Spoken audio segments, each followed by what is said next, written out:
ರಾಮಾಯಣ ಮಹಾಭಾರತ ಕಥೆಗಳು ಯಾರು ಗೊತ್ತಿಲ್ಲ ಅಂದ್ರೆ ಅವ್ರು ಖಂಡಿತ ಭಾರತೀಯರಲ್ಲ ಅಂತ ನಾವು ನಿರ್ಧಾರ ಮಾಡ್ಬೇಕಾಗುತ್ತೆ. ಗೋಷ್ಪದೀಕೃತ ವಾರಾಶಿ ಮಶಕೀಕೃತ ರಾಕ್ಷಸಂ ಅಂತ. ಯಾವ ರೀತಿ ಭಗವಂತನ ಪರಾಕ್ರಮ ಅಂದ್ರೆ ಆ ಸಮುದ್ರವನ್ನ ದಾಟಿದ್ರೆ ನೋಡಿ, ಅವನಿಗೆ ದಾಟಕ್ಕೆ ಮುಂಚೆ ಆಗತ್ತೆ ಅನ್ನುವಂತಹ ಭರವಸೆ ಕೂಡ ಇರಲಿಲ್ಲ. ಜಾಂಬವಂತನೇ ಅವನಿಗೆ ಅದನ್ನ ನೆನಪಲಿಗೆ ತರಬೇಕಾಗಿ ಬಂತು. ಹಿಂದಿನ ಕಾಲದಲ್ಲಿ ಏನಾಗಿದೆ, ಇನ್ಸ್ಟಾಗ್ರಾಮ್ ಫೇಸ್ಬುಕ್ ಎಲ್ಲ ಬಂದ್ಮೇಲೆ ಪ್ರತಿ ಒಂದು ಕೂಡ ನಮ್ಮ ಜಾತ್ರೆಯನ್ನ ತಾವೇ ಬಾರಿಸ್ಕೊಳ್ಳೋದು ಅಂತ ನಮ್ಮ ಬಗ್ಗೆ ತಾವು ಹೇಳ್ಕೊಳ್ಳೋದೇ ತುಂಬಾ ಕಡೆ ಆಗ್ಬಿಟ್ಟಿದೆ. ಚೇತಸೋಸ್ತು ಪ್ರಸಾದಾಯ ಸತಾಂ ಪ್ರಾಚೀತ್ಸೋ ಮುನಿ ಪೃಥಿವ್ಯಾಂ ಪದ್ಯ ನಿರ್ಮಾಣ ವಿದ್ಯಾಯಾ ಪ್ರಥಮಂ ಪದಂ. ಪೃಥಿವ್ಯಾಂ ಪದ್ಯ ನಿರ್ಮಾಣ ವಿದ್ಯಾಯಾ ಪ್ರಥಮಂ ಪದಂ. ಯಾರೋ ಮಲಗಿರುವಾಗ ಅವ್ರ ಬೆಡ್ರೂಮ್ ಹೋಗಿ ನಾವು ಇಣುಕಿ ನೋಡುವಂತದ್ದು ಇದು ಸರಿನಾ ಅಂತ ಬಂದಿರುವಂತದ್ದು ಹನುಮಂತನಿಗೆ ಪ್ರಶ್ನೆ. ಯಾಕೆ ಆ ಕೆಲಸವನ್ನ ಮಾಡಿದ ಹನುಮಂತ? ಅನ್ಯಾಯವೋ ಧರ್ಮವೋ ಅಧರ್ಮವೋ ಅಂತ ಆ ಪ್ರಶ್ನೆ ಬಂದೇ ಬರುತ್ತೆ. ರಾಮಾಯಣವನ್ನ ಓದ್ತಿದ್ರೆ ಈ ಪ್ರಶ್ನೆ ಬರುತ್ತೆ. ಇದಕ್ಕೆ ಉತ್ತರ ರಾಮಾಯಣದಲ್ಲೇ ಇದೆ. ಗೋಷ್ಪದೀಕೃತ ವಾರಾಶಿಂ ಮಶಕೀಕೃತ ರಾಕ್ಷಸಂ. ಅಂದ್ರೆ ಮಶಕಿ ಅಂದ್ರೆ ಮಶಕ ಅಂದ್ರೆ ಸೊಳ್ಳೆ. ಹೊಂಗೆ ಅಲ್ಲಿ ಯಾರ ರಾಕ್ಷಸರು ಎದುರು ಬಂದ್ರು ಅವ್ರನ್ನ ಸಾಯಿಸುವಂತದ್ದು ಒಂದು ಸೊಳ್ಳೆಯನ್ನ ಚಪ್ಪಾಳೆ ತಟ್ಟಿ ಸಾಯಿಸುವಂತೆ ಅಷ್ಟು ಸುಲಭವಾದಂತಹ ಕೆಲಸ ಹನುಮಂತನಿಗೆ. ರಾವಣನ ಅಂತಃಪುರದಲ್ಲಿ ಎಲ್ಲ ಅವನ ಹೆಂಗಳೆಯರು ಕುಡಿದು ತಿಂದು ಮಾಂಸವನ್ನೆಲ್ಲ ತಿಂದು ಎಲ್ಲಾ ಕಡೆ ಬಿಸಾಡಿ ಒಬ್ಳು ತೂರಾಡ್ದ ಬಿದ್ದಿರ್ತಾಳೆ, ತಂಬೂರಿನ ತಪ್ಕೊಂಡು ಮಲಗಿರ್ತಾಳೆ, ಇನ್ನೊಬ್ಳು ಕಾಲನ್ನ ವೀಣೆ ಮೇಲೆ ಹಾಕೊಂಡು ಮಲಗಿರ್ತಾಳೆ, ಇನ್ನೊಬ್ಳು ಮೃದಂಗದ ತಲೆ ಮೇಲೆ ಇಟ್ಕೊಂಡು ಮಲಗಿರ್ತಾಳೆ. ರಾವಣನ 20 ಕೈಗಳು ಒಂದೊಂದು ಕೈಯಲ್ಲೂ ಒಬ್ಳೊಬ್ಳು ಮಲಗಿರ್ತಾಳೆ. ರಾವಣ ಏನ್ ಮಾಡ್ದ, ನಾನ್ ನಿನ್ನನ್ನ ದಬ್ಬಾಡಿಸ್ತೀನಿ ಅಂತ ಶಿವನ್ ಮನೆನೇ ತಗೊಂಡೋಗಿ ಅಲ್ಲಾಡಿಸ್ಬಿಟ್ರೆ ಆ ಶಿವನ್ ಭಕ್ತಿಗೆ ಸಂಕೇತವಾ? ನಾನ್ ಕೈಲಾಸವನ್ನೇ ಅಲ್ಲಾಡಿಸ್ಬಿಡ್ತೀನಿ. ಹನುಮಂತ ಶಿವನ ಅವತಾರ ಅಂತ ಕೂಡ ಒಂದು ಕಥೆ ಇದೆ. ಶಿವನ ಅಂಶಕ್ಕೆ ಹುಟ್ಟಿರುವಂತವನು ಅಂತ. ಹನುಮಂತ ಒಂದ್ ಕ್ಷಣ ಯೋಚನೆ ಮಾಡ್ತಾನೆ, ಇದು ಏನ್ ಮಾಡ್ಬಿಟ್ಟೆ ನಾನು, ಒಳ್ಳೆ ಕಪಿ ಬುದ್ಧಿನ ನಾನು ತೋರಿಸ್ಬಿಟ್ನಾ ನಿಜವಾಗ್ಲೂ ಅಂತ. ಆ ಆಂಜನೇಯನ ಬಾಲದ ಬೆಂಕಿ ಆಕಾಶದಲ್ಲಿ ಅವನು ಹಾರ್ಕೊಂಡು ಹೋಗ್ತಾ ಇದ್ರೆ ಇಡೀ ಮೇರು ಪರ್ವತವೇ ಆಕಾಶಕ್ಕೆ ಬಂದ್ಬಿಟ್ಟಿದ್ಯೇನೋ ಅಂತ ಭಾಸವಾಗುವಂತದ್ದು. ಕೃಷ್ಣನಿಗೆ ಈ ರೀತಿ ಅಣ್ಣ ತಮ್ಮಂದರು ಸಿಗ್ಲಿಲ್ಲ. ಪಾಂಡವರಿಗೂ ಕೂಡ ಆ ಕಸಿನ್ಸ್ ಯಾರಿದ್ರು ಇಂಥ ಒಳ್ಳೆಯವರಾಗಿರ್ಲಿಲ್ಲ.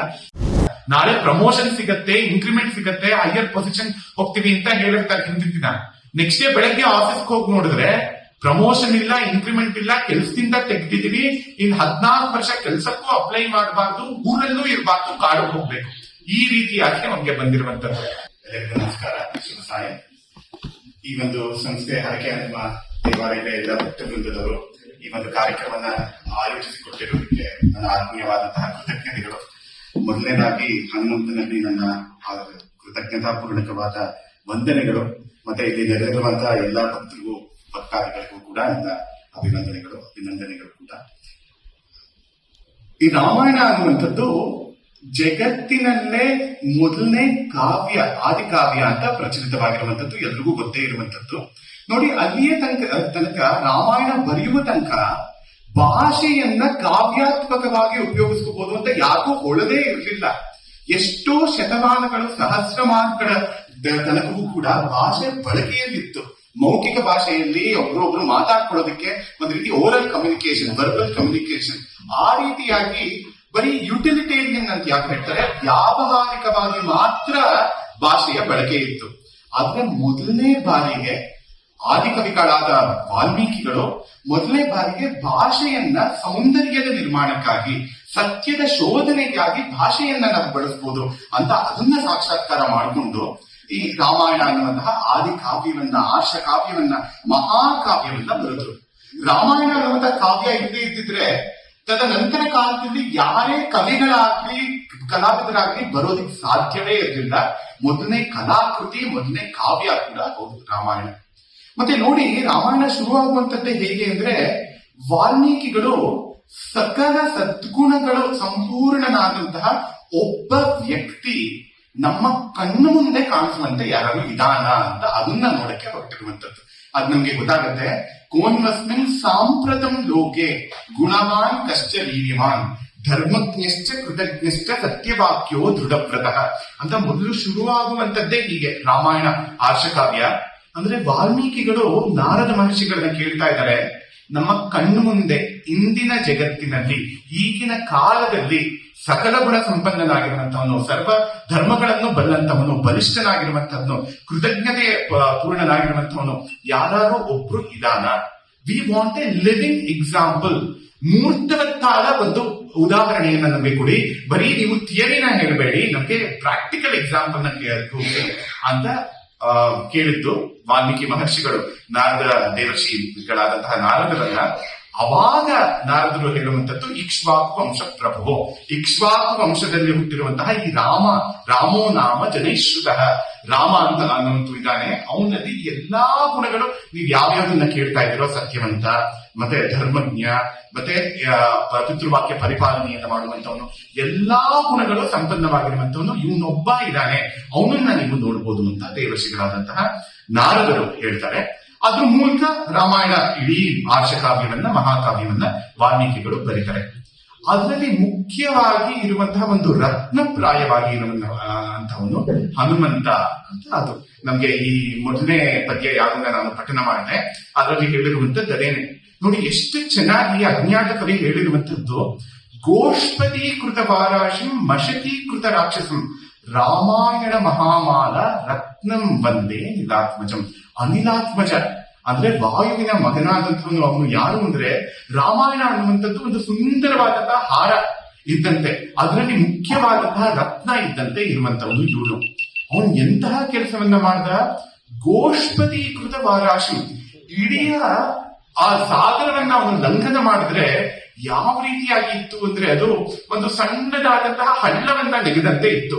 ಅಂದ್ರೆ ಆ ರಾಮ ಭಕ್ತಿಯ ಪರಾಕ್ರಮದಿಂದ ಏನನ್ ಬೇಕಾದ್ರೂ ಸಾಧಿಸಬಹುದು ಅಂತ ನೋಡಿ. ಸೀತಾನ್ವೇಷಣೆಯನ್ನ ಶುರು ಮಾಡಿದಾಗ, ಇಲ್ಲಿ ಇನ್ನೊಂದು ಮಾತು ನಾನು ಹೇಳಕ್ ಮುಂಚೆ, ಈ ಕತೆ ಮತ್ತೆ ಈ ಹನುಮಂತನ ಬಗ್ಗೆ ಬೇರೆ ಬೇರೆ ಕವಿಗಳು ಹೇಳಿರುವಂತದ್ದನ್ನ ಹೇಳೋದಕ್ಕೆ ಮುಂಚೆ, ಎಲ್ರಿಗೂ ಕೂಡ ರಾಮಾಯಣ ಕತೆ ಗೊತ್ತು ಅಂತ ನಾನು ತಿಳ್ಕೊತೀನಿ.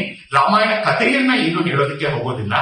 ಮತ್ತೆ ನಾನು ನನ್ನ ಪುಸ್ತಕದಲ್ಲೂ ಬರ್ತಿದ್ದೀನಿ, ರಾಮಾಯಣ ಮಹಾಭಾರತ ಕಥೆಗಳು ಯಾರು ಗೊತ್ತಿಲ್ಲ ಅಂದ್ರೆ ಅವ್ರು ಖಂಡಿತ ಭಾರತೀಯರಲ್ಲ ಅಂತ ನಾವು ನಿರ್ಧಾರ ಮಾಡ್ಬೇಕಾಗುತ್ತೆ.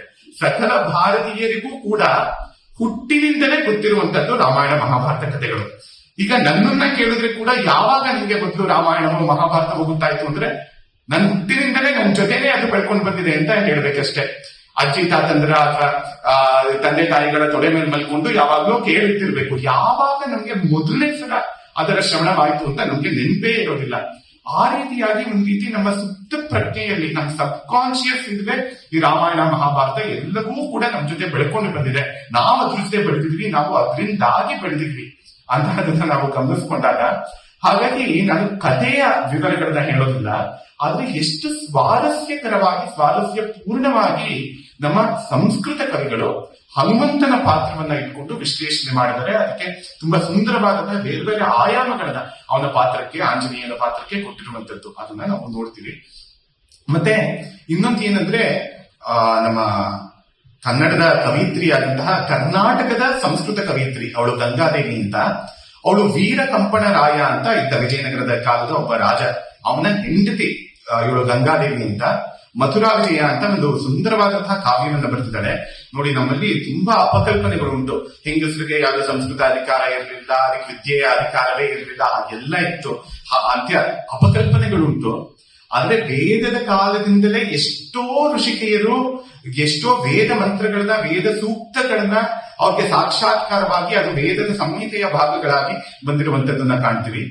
ಈ ರೀತಿಯಾಗಿ ಈ ಗಂಗಾದೇವಿ ಈಗ 700 ವರ್ಷದ ಹಿಂದೆ ಇದ್ದಂತಹ ಮಹಾರಾಣಿ, ಅವಳು ವೀರಕಂಪಣರಾಯ ಮಥುರಾಪುರಿಗೆ ಹೋಗಿ, ಅಂದ್ರೆ ಮಧುರೈಗೆ ಹೋಗಿ, ಅಲ್ಲಿ ಪರಕೀಯರ ದಾಳಿ ಆಗಿತ್ತು, ಅಲ್ಲಿ ಶೋಷಣೆಗೆ ಒಳಪಟ್ಟಿದ್ರು ಜನರು, ಅವರನ್ನೆಲ್ಲ ಹತ್ಯೆ ಮಾಡಿ ಅದನ್ನ ಇವಳು ನೋಡಿದ್ರು, ಸಾಕ್ಷಾತ್ ಆಗಿ ಕಣ್ಣಿಂದ ನೋಡಿ ಅದರ ಬಗ್ಗೆ ಒಂದು ಕಾವ್ಯವನ್ನು ಬರೆದಿದ್ದಾಳೆ. ಅಲ್ಲಿ ಆರಂಭದ ಭಾಗದಲ್ಲಿ ಹೇಳ್ತಾಳೆ, ಚೇತಸೋಸ್ತು ಪ್ರಸಾದಾಯ ಸತಾಂ ಪ್ರಾಚೇತಸೋ ಮುನಿ ಪೃಥಿವ್ಯಾಂ ಪದ್ಯ ನಿರ್ಮಾಣ ವಿದ್ಯಾಯಾ ಪ್ರಥಮಂ ಪದಂ. ಪೃಥಿವ್ಯಾಂ ಪದ್ಯ ನಿರ್ಮಾಣ ವಿದ್ಯಾಯಾ ಪ್ರಥಮಂ ಪದಂ. ಮೊದಲನೇ ಪದ, ಮೊದಲನೇ ಅಕ್ಷರ, ಮೊದಲನೇ ಹೆಜ್ಜೆ, ಪದ್ಯ ನಿರ್ಮಾಣ ಅನ್ನುವಂತಹ ವಿದ್ಯೆಯ ಮೊದಲನೇ ಹೆಜ್ಜೆಯನ್ನ, ಮೊದಲನೇ ಪದವನ್ನ ಬರೆದಂತವರು ವಾಲ್ಮೀಕಿ ಮಹರ್ಷಿಗಳು ಅಂತ ಅಲ್ಲಿ ಗಂಗಾದೇವಿ ಹೇಳಿದ್ದಾರೆ. ಅಂದ್ರೆ ವಾಲ್ಮೀಕಿಗಳು ಕಾವ್ಯ ಅಂತ ಬರೆದ ಮೇಲೆ ಅದರ ಉಪಜೀವ್ಯವಾಗಿ ಅಂದ್ರೆ ಅದರಿಂದ ಪ್ರೇರಣೆಯನ್ನು ಪಡೆದು ಸ್ಫೂರ್ತಿಯನ್ನ ಪಡೆದು ಅನೇಕ ಜನ ರಾಮಾಯಣ ಪರವಾಗಿ ಸಂಸ್ಕೃತದಲ್ಲೇ ಕಾವ್ಯಗಳನ್ನ ಬರೆದ್ರು.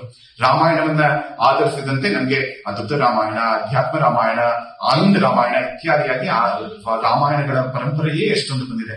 ರಘುವಂಶ ಮಹಾಕಾವ್ಯ ಕಾಳಿದಾಸಂದು ಇದೆ. ಹಾಗೇನೆ ಚಂಪು ರಾಮಾಯಣ ಅಂತ ಅದು ಭೋಜರಾಜ ಬರೆದಂತದ್ದು ಇದೆ. ಹಾಗೆ ಎಷ್ಟೋ ನಾಟಕಗಳು, ಉತ್ತರ ರಾಮಚರಿತೆ ಆಗಿರ್ಬೋದು ಅಥವಾ ಭಾಸನ ಪ್ರತಿಮಾ ನಾಟಕ, ಅಭಿಷೇಕ ನಾಟಕ, ಈ ರೀತಿ ಎಷ್ಟೋ ನಾಟಕಗಳು ಕೂಡ ಬಂದಿವೆ. ನಾನು ಕೆಲವೊಂದಿಷ್ಟು ಸ್ವಾರಸ್ಯಕರವಾದಂತಹ ಭಾಗಗಳು ಅದರಲ್ಲಿ ಕೂಡ ಹನುಮಂತನಿಗೆ ಪರವಾಗಿ ಇರುವಂತದ್ದು ಆ ಅಷ್ಟು ಭಾಗಗಳನ್ನ ನಾನು ಹೇಳ್ತೀನಿ. ಶುರು ಮಾಡ್ಕೊಂಡಿದ್ದು ಗೋಷ್ಪದೀಕೃತ ವಾರಾಶಿ ಮಶಕೀಕೃತ ರಾಕ್ಷಸಂ ಅಂತ. ಯಾವ ರೀತಿ ಹನುಮಂತನ ಪರಾಕ್ರಮ ಅಂದ್ರೆ ಆ ಸಮುದ್ರವನ್ನ ದಾಟಿದ್ರೆ ನೋಡಿ, ಅವನಿಗೆ ದಾಟಕ್ಕೆ ಮುಂಚೆ ತನಕ ಆಗತ್ತೆ ಅನ್ನುವಂತಹ ಭರವಸೆ ಕೂಡ ಇರಲಿಲ್ಲ. ಜಾಂಬವಂತನೇ ಅವನಿಗೆ ಅದನ್ನ ನೆನಪಲಿಕೆ ತರಬೇಕಾಗಿ ಬಂತು. ಅಂದ್ರೆ ಎಷ್ಟು ಒಂದ್ ರೀತಿ ಹ್ಯೂಮಿಲಿಟಿ, ಯಾವುದು ಅನ್ಅಸ್ಯೂಮಿಂಗ್ ನೇಚರ್ ಅಂತ ಕರೀತಾರೆ, ಆ ರೀತಿಯಾದಂತಹ ಅವ್ರಿಗೆ ಇದ್ದಂತಹ ವ್ಯಕ್ತಿತ್ವ ನಮ್ಗೆ ಗೊತ್ತಾಗತ್ತೆ. ಬೇರೆಯವ್ರು ಹೇಳ್ದಾಗ ಗೊತ್ತಾಗುತ್ತೆ, ಓ ಹೌದು ನನ್ನಲ್ಲೂ ಕೂಡ ಈ ಶಕ್ತಿ ಇದ್ದೆ, ನಾನ್ ಮಾಡಬಲ್ಲೆ ಅಂತ. ಇವಾಗ ಸಾಮಾನ್ಯವಾಗಿ ಇಂದಿನ ಕಾಲದಲ್ಲಿ ಏನಾಗಿದೆ, ಇನ್ಸ್ಟಾಗ್ರಾಮ್ ಫೇಸ್ಬುಕ್ ಎಲ್ಲ ಬಂದ್ಮೇಲೆ ಪ್ರತಿ ಒಂದನ್ನು ಕೂಡ ತಮ್ಮ ಜಾತ್ರೆಯನ್ನ ತಾವೇ ಬಾರಿಸ್ಕೊಳ್ಳೋದು ಅಂತ ತಮ್ಮ ಬಗ್ಗೆ ತಾವು ಹೇಳ್ಕೊಳ್ಳೋದೇ ತುಂಬಾ ಕಡೆ ಆಗ್ಬಿಟ್ಟಿದೆ. ಆದ್ರೆ ಇಲ್ಲಿ ನೋಡಿ ಹನುಮಂತನ ಗುಣ ಯಾವ ರೀತಿಯಾದಂಥದ್ದು ಅಂದ್ರೆ ಎಲ್ಲರೂ ಕೂಡ ಹೇಳಿ ಅವಾಗ ಅವನ್ಗೆ ತನ್ನ ಬಗ್ಗೆ ತನಗೇನೆ ಒಂದಿಷ್ಟು ಭರವಸೆ ಮೂಡಿ ಅವನು ಆ ರೀತಿ ರಂಗಕವನ್ನ ಮಾಡಿದ್ದು. ಮತ್ತೆ ನೋಡಿ ಅವನು ತನಗೋಸ್ಕರ ಏನಾದ್ರೂ ಮಾಡಿದ, ತನಗೋಸ್ಕರ ಯಾವುದನ್ನೂ ಮಾಡಲಿಲ್ಲ, ಪರರಿಗಾಗಿ ಮಾಡಿದ್ದು ಅಂತ. ಅದನ್ನ ಕಾಳಿದಾಸ ಎಷ್ಟು ಚೆನ್ನಾಗಿ ಹೇಳ್ತಾನೆ ತನ್ನ ರಘುವಂಶ ಕಾವ್ಯದಲ್ಲಿ. ಮಾರುತಿ ಸಾಗರಂ ತೀರ್ಣ ಸಂಸಾರಮಿವ ನಿರ್ಮಮಃ ಅಂತ. ಯಾವ ರೀತಿ ಇತ್ತು ಹನುಮಂತ ಈ ಸಾಗರವನ್ನ ದಾಟಿದ್ದು ಅಂದ್ರೆ ಹೇಗೆ ನಿರ್ಮಮಕಾರಿ ಆದಂತವನು, ಅಹಂಕಾರ ನಿರ್ಮೂಲನವಾದಂತವನು, ಸಂಸಾರ ಸಾಗರವನ್ನೇ ದಾಟ್ತಾನೋ ಆ ರೀತಿಯಾಗಿ ಮಾರುತಿ ಹನುಮಂತ ಈ ಒಂದು ಸಾಗರವನ್ನ ದಾಟಿದ ಅಂತ ಕಾಳಿದಾಸ ಹೇಳಿರುವಂತದ್ದು. ಆ ಸುಂದರಕಾಂಡ ಅಂತ ಯಾವುದೇ ನಮ್ಗೆ ರಾಮಾಯಣದಲ್ಲಿ ಅದಷ್ಟು ಅಲ್ಲಿ ಬರುವಂತಹ 4000ಕ್ಕೂ ಹೆಚ್ಚು ಶ್ಲೋಕಗಳನ್ನ ಬರೀ 16 ಅಕ್ಷರಗಳಲ್ಲಿ ಇವನು ಸಂಗ್ರಹ ಮಾಡಿ ಹೇಳಿದಾನೆ ಕಾಳಿದಾಸ. ಮಾರುತಿ ಸಾಗರಂ ತೀರ್ಣ ಸಂಸಾರವಿವ ನಿರ್ಮಮಃ ಅಂತ. ಸಾಗರವನ್ನ ದಾಟಿದ್ದು ಹೇಗಿತ್ತು ಅಂದ್ರೆ ನೋಡಿ, ತನಗೋಸ್ಕರ ಮಾಡಿದ್ದಲ್ವೇ ಅಲ್ಲ ಮಾರುತಿ ಅಂದ್ರೆ ಹನುಮಂತ. ಅಲ್ಲೊಬ್ಬ ಧಾರ್ಮಿಕನಾದಂತಹ ಪುರುಷ ಕಷ್ಟದಲ್ಲಿದ್ದಾನೆ, ಮತ್ತೆ ಅವನ ಧರ್ಮಪತ್ನಿಯಾದಂತವಳು ಕಷ್ಟದಲ್ಲಿ ಇದ್ದಾಳೆ, ನನ್ನ ಕೈಲಾದಂತಹ ಸಹಾಯವನ್ನ ನಾನು ಮಾಡೋಣ ಅಂತ. ನೋಡಿ, ಯಾವತ್ತೂ ಯಾರೂ ಲಂಕೆಗೆ ಹೋಗಿರ್ಲಿಲ್ಲ. ಮಧ್ಯದಲ್ಲಿ ಏನೇನು ಅನಾಹುತಗಳಕ್ಕಾಗಿವೆ, ಏನೇನು ಅಪಾಯಗಳಕ್ಕಾಗಿವೆ ಯಾರೂ ಊಹಿಸ್ಕೊಂಡಿರ್ಲಿಲ್ಲ. ಆ ರೀತಿಯಾದಂತಹ ಕೆಲಸವನ್ನ, ಮತ್ತೆ ಅದೆಷ್ಟು ದೂರ ಇದೆ, ಅದು ಹೇಗೆ ಹೋಗ್ಬೇಕಾಗತ್ತೆ ಯಾರಿಗೂ ಗೊತ್ತಿಲ್ಲದೆ ಇದ್ದಂತಹ ಸಂದರ್ಭದಲ್ಲಿ ಸಂಪೂರ್ಣವಾಗಿ ಒಂದು ರೀತಿ ಕತ್ತಲೆ ಜಗತ್ತು, ಕತ್ತಲೆ ಅಂದ್ರೆ ತಾಮಸಿಕ ಮತ್ತೆ ದುಷ್ಟವಾದಂತಹ ಜಗತ್ತು ಅಂತ ಕೂಡ ಅರ್ಥ ಉಂಟು. ಪೂರ್ತಿ ಅಜ್ಞಾನವಾದಂತಹ ಜಗತ್ತು, ಆ ಕಡೆ ನಂಬಿಕೆ ಇರುವಂತದ್ದು ಎಲ್ಲ. ಅಲ್ಲಿಗೆ ಇನ್ನು ಸಾಮರ್ಥ್ಯದಿಂದ, ರಾಮ ಭಕ್ತಿಯಿಂದ, ಧರ್ಮನಿಷ್ಠೆಯಿಂದ ಹಾಗೆ ಅವನು ಹಾರು ಹೋಗಿದ್ದಂಥದ್ದು ಗೊತ್ತಾಗತ್ತೆ. ಮಾರುತ ಸಾಗರಂ ಉತ್ತೀರ್ಣನಾದ ದಾರಿಸಿಕೊಂಡು ಹೋದ ಸಂಸಾರವಿವ ನಿರ್ಮಮಃ. ಹೇಗೆ ಈ ಮಮಕಾರ ಮತ್ತೆ ಅಹಂಕಾರ ಅನ್ನುವಂಥದ್ದು ಎರಡು ನಮ್ಮನ್ನ ಎಲ್ಲರನ್ನೂ ಬಾಧಿಸುವಂತದ್ದು. ನಾನು ನಾನು ನಾನು, ನನ್ನದು ನನ್ನದು ನನ್ನದು ಅಂತ. ಅಹಂಕಾರ ಮಮಕಾರಗಳು ಅಂತ ಇದು ವೇದಾಂತದಲ್ಲಿ ಕೂಡ ಹೇಳ್ತಾರೆ. ಅಹಂಕಾರ ಮತ್ತೆ ಮಮಕಾರ ಎರಡನ್ನ ಬಿಟ್ಟೋರು ಸಂಸಾರ ಸಾಗರವನ್ನ ದಾಟ್ತಾರೆ, ಮೋಕ್ಷವನ್ನ ಸಾಧಿಸ್ಕೋತಾರೆ ಅಂತ ವೇದಾಂತದಲ್ಲಿ ಹೇಳಿರುವಂತದ್ದು. ಮಮಕಾರ ಅಂದ್ರೆ ಕನ್ನಡದಲ್ಲಿ ಒಂದ್ ಸ್ವಲ್ಪ ಈ ಸಿಂಪತಿ, ಎಂಪತಿ ಅನ್ನುವಂತಹ ಅರ್ಥವನ್ನ ತಗೊಂಡಿದೆ. ಆದ್ರೆ ಸಂಸ್ಕೃತ ಭಾಷೆಯಲ್ಲಿ ನನ್ನದು ನನ್ನದು, ಈ ಪುಸ್ತಕ ನನ್ನದು, ಈ ಮನೆ ನನ್ನದು, ಈ ಸಂಸಾರ ನನ್ನದು ಅಂತ ಆ ರೀತಿ ಹಿಡ್ಕೋತೀವಲ್ಲ, ಅದನ್ನ ಬಿಡ್ತಾ ಬಂದ್ರೆ ಆ ಡಿಟ್ಯಾಚ್ಮೆಂಟ್ ಅನ್ನುವಂತಹ ನಿರ್ಲಿಪ್ತತೆ ಅನ್ನುವಂತಹ ಯಾವಾಗ ಒಂದು ಗುಣ ಇದೆ, ಅದನ್ನ ರೂಢಿಸ್ಕೊಂಡಷ್ಟು ಮೋಕ್ಷಕ್ಕೆ ನಾವು ಹತ್ತಿರ ಆಗ್ತೀವಿ ಅಂತ. ಆ ರೀತಿಯಾದಂಥದ್ದು ಇವನ ಹನುಮಂತನ ಗುಣ ಅಂತ ಕಾಳಿದಾಸ ಹೇಳಿರುವಂತದ್ದು. ಮಾರುತಿ ಸಾಗರಂ ತೀರ್ಣ ಸಂಸಾರಮಿವ ನಿರ್ಮಮಃ ಅಂತ. ಮತ್ತೆ ಅವನು ದಾಟಿದ್ದು ಹೇಗಿತ್ತು? ಗೋಷ್ಪದೀಕೃತ ಪಾರಾಶಂ. ಗೋಷ್ಪದ ಅಂದ್ರೆ ಏನು ಅಂದ್ರೆ, ಒಂದು ಹಸು ಒಂದು ಹೆಜ್ಜೆಯನ್ನ, ಕಾಲನ್ನ ಇಟ್ರೆ ಒಂದ್ ಕಡೆ ಒಂದು ಮಣ್ಣಿರುವಂತಹ ಜಾಗದಲ್ಲಿ ಎಷ್ಟು ನೀರು ಅಲ್ಲಿ ತುಂಬತ್ತೋ ಅಷ್ಟು ಆ ಸಣ್ಣ ಜಾಗಕ್ಕೆ ಗೋಷ್ಪದಿ ಅಂತ ಕರೀತಾರೆ. ಈ ಹನುಮಂತ ದಾಟಿದ್ದು ಆ ಚಿಕ್ಕ ಅಷ್ಟು ಜಾಗವನ್ನ ದಾಟಿದ್ನೇನೋ ಅನ್ನೋ ರೀತಿ ಅದು ಕಾಣಿಸ್ತು. ಅವನ್ಗೆ ಲೀಲಾಯಮಾನವಾಗಿತ್ತು, ಲೀಲೆಯಂತೆ ಅದನ್ನ ಮಾಡ್ಬಿಟ್ಟ ಅವನು. ಬೇರೆ ಯಾವುದೇ ಮಾನವರಿಗೂ ಅದನ್ನ ಮಾಡಕ್ಕಾಗ್ಲಿಲ್ಲ, ಅಂತಹ ಶ್ರೀರಾಮನಿಗೂ ಮಾಡಕ್ಕಾಗ್ಲಿಲ್ಲ, ಅಥವಾ ಅವ್ನ್ ಮಾಡಕ್ಕಾಗ್ತಿತ್ತೋ ಏನೋ ಅವ್ನ್ ತೋರಿಸ್ಕೊಳ್ಳಿಲ್ಲ ಅಷ್ಟೇ. ಬೇರೆ ಯಾರಿಗೂ ಆಗದೆ ಇರುವಂತಹ ಆ ಒಂದು ಕೆಲಸವನ್ನ ಹನುಮಂತ ಮಾಡ್ದ ಅಂತ ನಮ್ಗೆ ಗೊತ್ತಾಗುತ್ತೆ. ಮತ್ತೆ ನೋಡಿ, ರಾಮ ಸುಗ್ರೀವನ ಮೂಲಕ, ಅಂದ್ರೆ ಸುಗ್ರೀವ ರಾಮನ ಆಜ್ಞೆಯ ಪ್ರಕಾರ ವಾನರರನ್ನ ಬೇರೆ ಬೇರೆ ದಿಕ್ಕುಗಳಿಗೆ ಕಳಿಸ್ತಾನೆ ಸೀತೆಯನ್ನ ಹುಡ್ಕೋದಿಕ್ಕೆ. ಎಲ್ರಿಗೂ ಗೊತ್ತಿರುವಂತದ್ದೇ ಕತೆ. ಉತ್ತರಕ್ಕೆ ಒಂದಿಷ್ಟು ಜನ ವಾನರರು ಹೋಗ್ಬೇಕು ಅಂತ, ಪೂರ್ವಕ್ಕೆ ಒಂದಿಷ್ಟು ಜನ ಹೋಗ್ಬೇಕು, ಪಶ್ಚಿಮಕ್ಕೆ ಒಂದಿಷ್ಟು ಜನ ಹೋಗ್ಬೇಕು, ದಕ್ಷಿಣಕ್ಕೆ ಒಂದಿಷ್ಟು ಜನ ಹೋಗ್ಬೇಕು ಅಂತ. ದಕ್ಷಿಣಕ್ಕೆ ಹೋದಂತಹ ವಾನರರ ಪೈಕಿ ಪ್ರಮುಖನಾಗಿ ಹೋದಂತವನು ಇವನು ಹನುಮಂತ. ಅವನಿಗೆ ಮಾತ್ರ ರಾಮ ತನ್ನ ಅಂಗುಲೀಯಕವನ್ನ, ಉಂಗುರವನ್ನ ಕೊಡ್ತಾನೆ. ಬೇರೆ ಯಾವ ವಾನರರಿಗೂ ಕೊಡೋದಿಲ್ಲ. ಎಲ್ರಿಗೂ ಆ ಕೆಲಸವನ್ನೇ ಹಚ್ಚಿದಾನೆ, ರಾಮ ಹಚ್ಚಿದಾನೆ, ಸುಗ್ರೀವ ಆ ಕೆಲಸವನ್ನ ಮಾಡಕ್ಕೆ ಹೇಳಿದಾನೆ. ಬೇರೆ ಯಾರಿಗೂ ಕೊಡದೆ ಹನುಮಂತನಿಗೆ ಮಾತ್ರ ಕೊಡುವಂತದ್ದು. ಯಾಕೆ ಅಂದ್ರೆ ಬೇರೆ ಯಾರು ಮಾಡದೇ ಇದ್ರು ಈತ ಮಾಡೇ ಮಾಡ್ತಾನೆ, ನಮ್ಮ ಕೆಲಸವನ್ನ ನೆರವೇರಿಸ್ತಾನೆ ಅನ್ನುವಂತಹ ಭರವಸೆ ರಾಮನಿಗೂ ಇತ್ತು, ಸುಗ್ರೀವನಿಗೂ ಇತ್ತು. ಅದು ಗೊತ್ತಾಗತ್ತೆ. ಅಂದ್ರೆ ಒಬ್ಬ ವ್ಯಕ್ತಿಯನ್ನ ನೋಡಿದ್ರೆ ಆ ರೀತಿ ಭರವಸೆಯನ್ನ ಮೂಡಿಸುವಂತಹ ವ್ಯಕ್ತಿತ್ವ ಆಗಿತ್ತು ಹನುಮಂತದ್ದು ಅಂತ ಗೊತ್ತಾಗತ್ತೆ. ಗೋಷ್ಪದೀಕೃತ ವಾರಾಶಿಂ ಮಶಕೀಕೃತ ರಾಕ್ಷಸಂ. ಅಂದ್ರೆ ಮಶಕಿ ಅಂದ್ರೆ, ಮಶಕ ಅಂದ್ರೆ ಸೊಳ್ಳೆ. ಹೊಂಗೆ ಅಲ್ಲಿ ಯಾರ ರಾಕ್ಷಸರು ಎದುರು ಬಂದ್ರು ಅವ್ರನ್ನ ಸಾಯಿಸುವಂತದ್ದು ಒಂದು ಸೊಳ್ಳೆಯನ್ನ ಚಪ್ಪಾಳೆ ತಟ್ಟಿ ಸಾಯಿಸುವಂತೆ ಅಷ್ಟು ಸುಲಭವಾದಂತಹ ಕೆಲಸ ಹನುಮಂತನಿಗೆ. ಅಂದ್ರೆ ಅಷ್ಟು ಪರಾಕ್ರಮಶಾಲಿ, ರಾಮ ಭಕ್ತಿಯಿಂದ ಆ ಮಟ್ಟದ ಒಂದು ಬಲವನ್ನ, ಬಲಿಷ್ಠತೆಯನ್ನ ಪಡ್ಕೊಂಡಿದ್ದ ಅಂತ ನಮ್ಗೆ ಗೊತ್ತಾಗುತ್ತೆ. ನೋಡಿ, ಸುಮಾರು ಜನಕ್ಕೆ ಈ ಒಂದು ವಿಷಯದ ಬಗ್ಗೆ ಪ್ರಶ್ನೆ ಬರಬಹುದು. ರಾಮ ಹನುಮಂತನ ಕಳಿಸಿದ್ ಯಾಕೆ? ಸೀತೆಯನ್ನ ಹುಡ್ಕೊಂಡು ಬಾ ಅಂತ. ಅವನಲ್ಲಿ ಹೋಗಿ ಎಲ್ಲವನ್ನು ಧ್ವಂಸ ಮಾಡ್ಬಿಟ್ಟು ಬಾ ಅಂತ ಅವನು ಕಳಿಸಿದ್ದು. ಯಾಕೆ ಆ ಕೆಲಸವನ್ನ ಮಾಡ್ದ ಹನುಮಂತ? ಅನ್ಯಾಯವೋ ಧರ್ಮವೋ ಅಧರ್ಮವೋ ಅಂತ ಆ ಪ್ರಶ್ನೆ ಬಂದೇ ಬರುತ್ತೆ. ರಾಮಾಯಣವನ್ನ ಓದ್ತಾ ಇದ್ರೆ ಈ ಪ್ರಶ್ನೆ ಬರುತ್ತೆ. ಇದಕ್ಕೆ ಉತ್ತರ ರಾಮಾಯಣದಲ್ಲೇ ಇದೆ. ಹನುಮಂತ ಸೀತೆಯನ್ನ ಮೊದಲು ಹುಡುಕ್ತಾನೆ, ಸಾಕಷ್ಟು ಬೇರೆ ಬೇರೆ ಕಡೆ ಹುಡುಕ್ತಾನೆ. ಇಡೀ ಲಂಕೆಯಲ್ಲಿ ಬೇರೆ ಬೇರೆ ಅರಮನೆಗಳಿಗೆ, ಬೇರೆ ಬೇರೆ ಮನೆಗಳಿಗೆ, ಎಲ್ಲಾ ಕಡೆನೂ ಹೋಗ್ತಾನೆ. ರಾತ್ರಿ ಆಗಿರತ್ತೆ ಅವನು ಹೋದಾಗ. ರಾವಣನ ಅಂತಃಪುರಕ್ಕೆ ಕೂಡ ಹೋಗ್ತಾನೆ. ರಾವಣನ ಅಂತಃಪುರಕ್ಕೆ ಹೋಗಿ ನೋಡಿದ್ರೆ ಸುಂದರಕಾಂಡದ ಬಾಲಿ ಭಾಗದಲ್ಲಿ ಬರೋದು ಸುಂದರಕಾಂಡ ಅಂತ ಹೆಸರು. ಆದ್ರೆ ನೋಡಿ, ಮೊದಲನೇ ಭಾಗದಲ್ಲಿ ಬರುವಂತದ್ದು ರಾವಣನ ಅಂತಃಪುರದಲ್ಲಿ ಎಲ್ಲ ಅವನ ಹೆಂಗಳೆಯರು ಕುಡಿದು ತಿಂದು, ಮಾಂಸವನ್ನೆಲ್ಲ ತಿಂದು ಎಲ್ಲಾ ಕಡೆ ಬಿಸಾಡಿ, ಒಬ್ಳು ತೂರಾಡ್ದ ಬಿದ್ದಿರ್ತಾಳೆ, ತಂಬೂರಿನ ತಪ್ಕೊಂಡು ಮಲಗಿರ್ತಾಳೆ, ಇನ್ನೊಬ್ಳು ಕಾಲನ್ನ ವೀಣೆ ಮೇಲೆ ಹಾಕೊಂಡು ಮಲಗಿರ್ತಾಳೆ, ಇನ್ನೊಬ್ಳು ಮೃದಂಗದ ತಲೆ ಮೇಲೆ ಇಟ್ಕೊಂಡು ಮಲಗಿರ್ತಾಳೆ. ರಾವಣನ 20 ಕೈಗಳು ಒಂದೊಂದು ಕೈಯಲ್ಲೂ ಒಬ್ಳೊಬ್ಳು ಮಲಗಿರ್ತಾಳೆ. ಈ ರೀತಿಯಾದಂತಹ ಬೀಭತ್ಸಮಯವಾದಂತಹ ಚಿತ್ರಣವನ್ನು ಮೊದಲು ನೀಡಿದರೆ.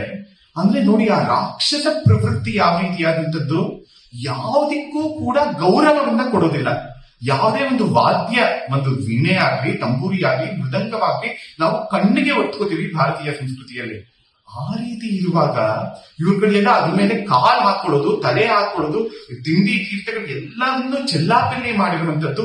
ಈ ಒಂದು ಸಂದರ್ಭವನ್ನ ಗಮನಿಸ್ತಾನೆ ಹನುಮಂತ. ಗಮನಿಸಿ, ಇದು ಖಂಡಿತವಾಗಿಯೂ ಸೀತೆ ಇರುವಂತಹ ಜಾಗವಲ್ಲ ಅಂತ ಅದನ್ನ ಗಮನಿಸ್ತಾನೆ.